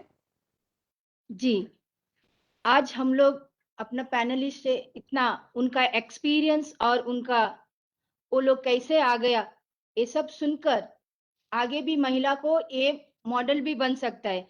और ये भी है अपॉर्चुनिटी आता है, अपॉर्चुनिटी को कैसे यूज करना है ये पहले हम लोग को जानकारी होना चाहिए। और एक पूनम जी ये कह दिया, अभी ग्राउंड लेवल पे ग्राम पंचायत लेवल पे महिला को हम लोग विमेन एंटरप्रेन्योरशिप और उनका ट्रेनिंग। मैं ये कहना चाहती हूँ क्योंकि मैं भी एक ग्राम से आई हूँ, सेल्फ हेल्प ग्रुप है उधर। सेल्फ हेल्प ग्रुप का लोगों में उसमें कितना महिला है, उनको उनका खुद कोऑपरेटिव सोसाइटी होता है, उनका थ्रू उनको फाइनेंशियल हेल्प भी मिलता है। और फाइनेंशियल हेल्प, और ये मैं कहना चाहती हूँ, अगर हम महिला को लोन देते हैं उसमें 100% रिकवरी भी होता है। इतना रेस्पॉन्सिबिलिटी एक विमेन भी लेती है, ये भी मैं कहना चाहती हूँ। और प्रधानमंत्री जी का लोकल टू वोकल ये स्कीम अपना ग्राम पंचायत लेवल में अच्छे से काम कर रहा है। लास्ट में अपना चेयरपर्सन मैडम रेखा शर्मा जी का नेतृत्व में कमीशन में भी हम लोग ज्यादा इम्पोर्टेंस भी दे रहे हैं। और मेरा कंक्लूड रिमार्क्स ये है, it was indeed an enlightening session. To conclude, I will first and foremost mention about our flagship program Empowering Women Through Entrepreneurship, which is being relaunched in Hindi now. Aspiring women entrepreneurs can register and get a chance to be sponsored for getting trained by experts from IIMB. The Commission delivers that women empowerment cannot be achieved without economic independence. Today, we saw a host of empowered faces who used entrepreneurship do not just benefit themselves but benefited communities of women. We also saw our respectable panelists from diverse sectors and backgrounds. This is inspiration enough for all women who think it is difficult to navigate difficult water. Thank you again for an engaging session. Thank you Shyamala ji. Quickly 30 second का एक rapid round जो जैसे हम कहते हैं। मालिनी जी आपसे हम शुरू करेंगे। Will start with you Malini. 30 second, what is the advice that you would like to give to our women to inspire them to come to entrepreneurship or any kind of activity where they can contribute in mainstream and become economically independent? Absolutely. अगर किसी को अपनी business भी promote करनी हो, my greatest advice is become independent. There's lots of opportunities to become small business owners. And जैसे हमने कहा, we have 100,000 women in a girl tribe community. I'm personally telling you, we will help. Poonam ने कहा, the biggest problem is marketing. Find that solution, and सबसे अच्छा solution आजकल has joined social media and use that to use and reach a much larger audience. Thank you. Well, thank you, Malini. That was pretty quick. Poonam, 30 seconds में आप क्या advice देना चाहेंगी हमारी बहनों को? जी, मैं कहना चाहूंगी कि अपनी शक्ति को जरूर पहचाने, अपने सपनों को कभी ना मरने दें। और मैं एक लाइन सभी को बोलती हूँ कि दान दे या ना दे, लेकिन काम जरूर दे। काम देने वाले बने, दान देने वाले वो आपकी मर्जी है, लेकिन अगर हम हर एक इंसान कम से कम 2 या 3 लोगों को अगर काम दे देता है तो वो उनको अपग्रेड होने में मदद करता है। दान तो एक बार में खत्म हो जाएगा, लेकिन काम करने की जो पावर है, जो शक्ति है, वो कभी खत्म नहीं होती। तो बस ये है कि अपनी शक्ति को पहचाने और आगे बढ़ जाए। पहला कदम थोड़ा सा मुश्किल होता है, लेकिन फिर आगे आपके रास्ते खुलते चले जाते हैं। धन्यवाद। Well said, Poonam. Devika, over to you. 30 seconds, please. मैं यही कहना चाहूंगी कि अकेले कभी कोई सक्सीड नहीं करता है, तो आप जो भी करें उसमें हमेशा और अपनी जैसी महिलाओं का हाथ थामकर उन्हें भी आगे लेकर बढ़ते चलें। और दूसरी बात, whatever anybody's initiative is, please harness technology, whether it is online accessibility, offline accessibility. Please be accessible, please be inclusive. And to people who are seeking to join the entrepreneurial world, please feel free to ask for help, ask for resources. When you decide what you want to do and you reach out and you ask for help, you will find that a lot of help is readily available to you. But हमें वो एक सवाल का जवाब खोजने वाला बनना है। जब हम शिद्दत से खोजते हैं तो हमें जरूर अपॉर्चुनिटीज और आगे मिलती जाती हैं। Thank you, Devika. Dr. Jain, your advice in 30 seconds, please. I agree with people. I think एक तो अकेले हर चीज मत सोचो, क्योंकि जब अकेले करने जाते हैं तो हमारी बुद्धि और हमारी क्षमता लिमिटेड होती है। तो feel free to talk to people, चाहे वो आदमी हो चाहे औरत, फर्क नहीं पड़ता, बिकॉज रियलिटी इज कि हम बहुत सारे मेल एंड फीमेल्स दोनों से डील करते हैं, there is no issue. But अपनी गट फीलिंग होती है, आपके बिजनेस को आपसे ज्यादा कोई और नहीं जानता है। तो सुनो सबकी, और जैसे महात्मा गांधी कहते थे, करो मन की, सब सब सोच के कि क्या करना है, learn by your self, but also लोगों का सुन के क्या करना है वो अपना डिसीजन लेना, because then you will be comfortable with that decision. Thank you, Dr. Jain. Preeti ji, 30 seconds, your advice. Yes. So I want every woman of India to ask two questions to themselves. One is, what is my economic contribution to my family? And second, what is my contribution in nation building? ये दोनों चीज पे सोच के they need to have a career or work towards it, because true security is only possible if you are a socio-economic contributor. Thank you, Preeti ji. Revati ji, last words and advice for all our sisters here. So I always tell all the women I meet that dreams are free. Please dream. It's not costing you anything to dream. Second, please do not wait for a crisis to hit you to show what talent you have, like what happened with me. I lost my husband and then came out and said that this is what I can do. You don't have to wait for a crisis to show your talent. Come out, dreams are free. Do what you want. And most important, you must believe in what you are doing. You must. Right, wrong, ugly, good, bad. Please believe in it. Slowly, nature shows its way of filtering and telling you whether it's doable or not doable. So just dream and we'll get there. Thank you so much, Revati ji. It has been such an inspiring and such a motivational session. हर एक से हमने आज बहुत चीजें सीखी और बहुत प्रेरणा भी मिली। कुछ टेकअवेज इन शॉर्ट मैं कहना चाहूंगी कि एज एन एंटरप्रेन्योर हमने ये तो समझ लिया कि आत्मनिर्भरता के लिए उद्यमिता is a way to go. तो entrepreneurship is the way for economic independence, and desperate moment के लिए हम ना वेट करें और entrepreneurship को अभी से ही परस्यू करें। हमारी इर्द गिर्द जो भी प्रॉब्लम स्टेटमेंट हमें दिखती है उसके लिए जब हम सॉल्यूशन ढूंढने के लिए निकलेंगे तो एंटरप्रेन्योरशिप की अपॉर्चुनिटीज हमें अपने आप दिखती जाएंगी और हम एंटरप्राइजेस खड़े करते जाएंगे, उसमें इनोवेशन करते जाएंगे। एंटरप्रेन्योरशिप की सबसे बड़ी 4 M जिसको मैं कहती हूँ, ये सबसे बड़ी प्रॉब्लम है: money, man power, market and mentorship.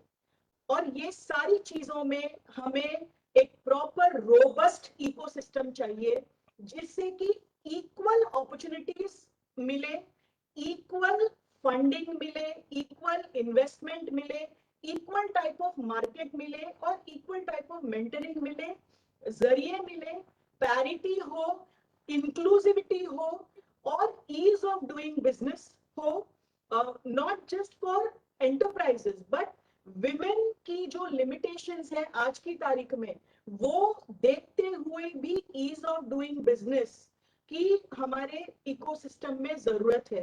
Compliance burdens को कम करने की जरूरत है और सोशियो इकोनॉमिक चेंज के लिए हमें हमारे साइके को चेंज करना है। ये बदलाव हमें अपने आप में भी लाना है और हमारे इर्द गिर्द हमारी फैमिली, कम्युनिटी, नेटवर्क, इन सब में वो बदलाव लाने के लिए उनको सेंसिटाइज करने की जरूरत है।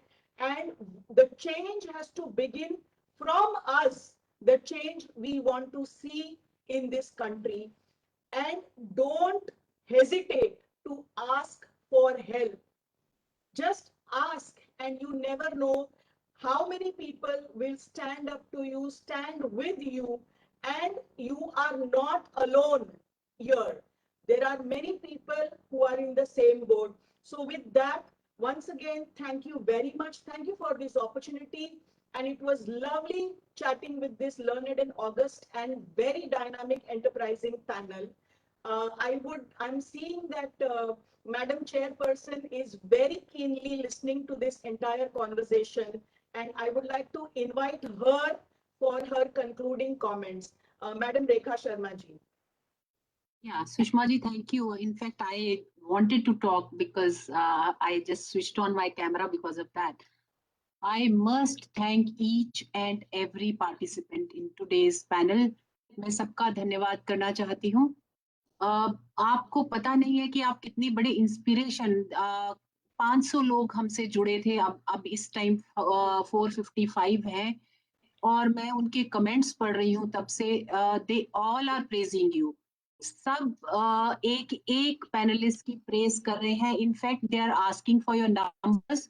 We will not be sharing your numbers, but if you allow us, we will be sharing your email addresses to them, because बहुत लोग, बहुत महिलाएं लिख रही हैं कि हम भी एंटरप्रेन्योर बनना चाहते हैं. और मुझे लगता है विमेन एम्पावरमेंट का नाम है कि महिला जब अपना पैसा खुद कमाना शुरू करे और तभी वो अपने जिंदगी के डिसीजंस भी खुद ले सकती है, जब पैसा वो खुद कमा सकती है. उससे पहले चाहे हस्बैंड कितना कमाता हो या परिवार के पास कितना पैसा हो, महिला तब तक मुझे नहीं लगता कि हम एम्पावर्ड कहेंगे जब तक वो खुद अपने डिसीजंस ना लेती हो. आप लोगों ने बहुत ज्यादा कंट्रीब्यूशन किया है. आज इन 500 महिलाओं में से मैं कहती हूँ अगर 250 भी इंस्पायर होके जाती हैं और आगे लोगों को इंस्पायर करती हैं, so we will be making a chain system of empowered women who will be hand holding each other and taking each other forward. और यही एक हमारा, मुझे लगता है महिलाओं का एक गुर होना चाहिए कि हम एक दूसरे का हाथ पकड़ें और आगे चलें. पुरुष अपना ढोल खुद पीटते हैं, मैं ये कहूंगी. हम महिलाएं थोड़ा संकोच करती हैं. we feel a little shy to blow our own trumpet, but we should not be.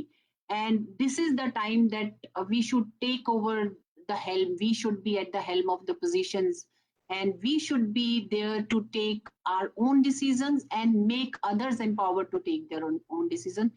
Thank you, each one of you, for inspiring so many women in our country. Thank you. Thank you so much. I would like to propose my vote of thanks on behalf of the Commission to our Honorable Chairperson for sharing with us an insightful thoughts. Further, I would like to thank our Honorable Secretary, MWCD, for joining us today.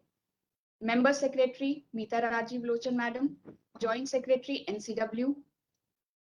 And further, I would like to proceed and thank Sushma ji for having such an interactive session with us, and Honorable Member Shamla Kundar Madam for chairing the session today, and all other panelists, all other esteemed panelists. I would like to express my heartfelt gratitude to all of you for joining us today on occasion on our NCW's 30th Foundation Program.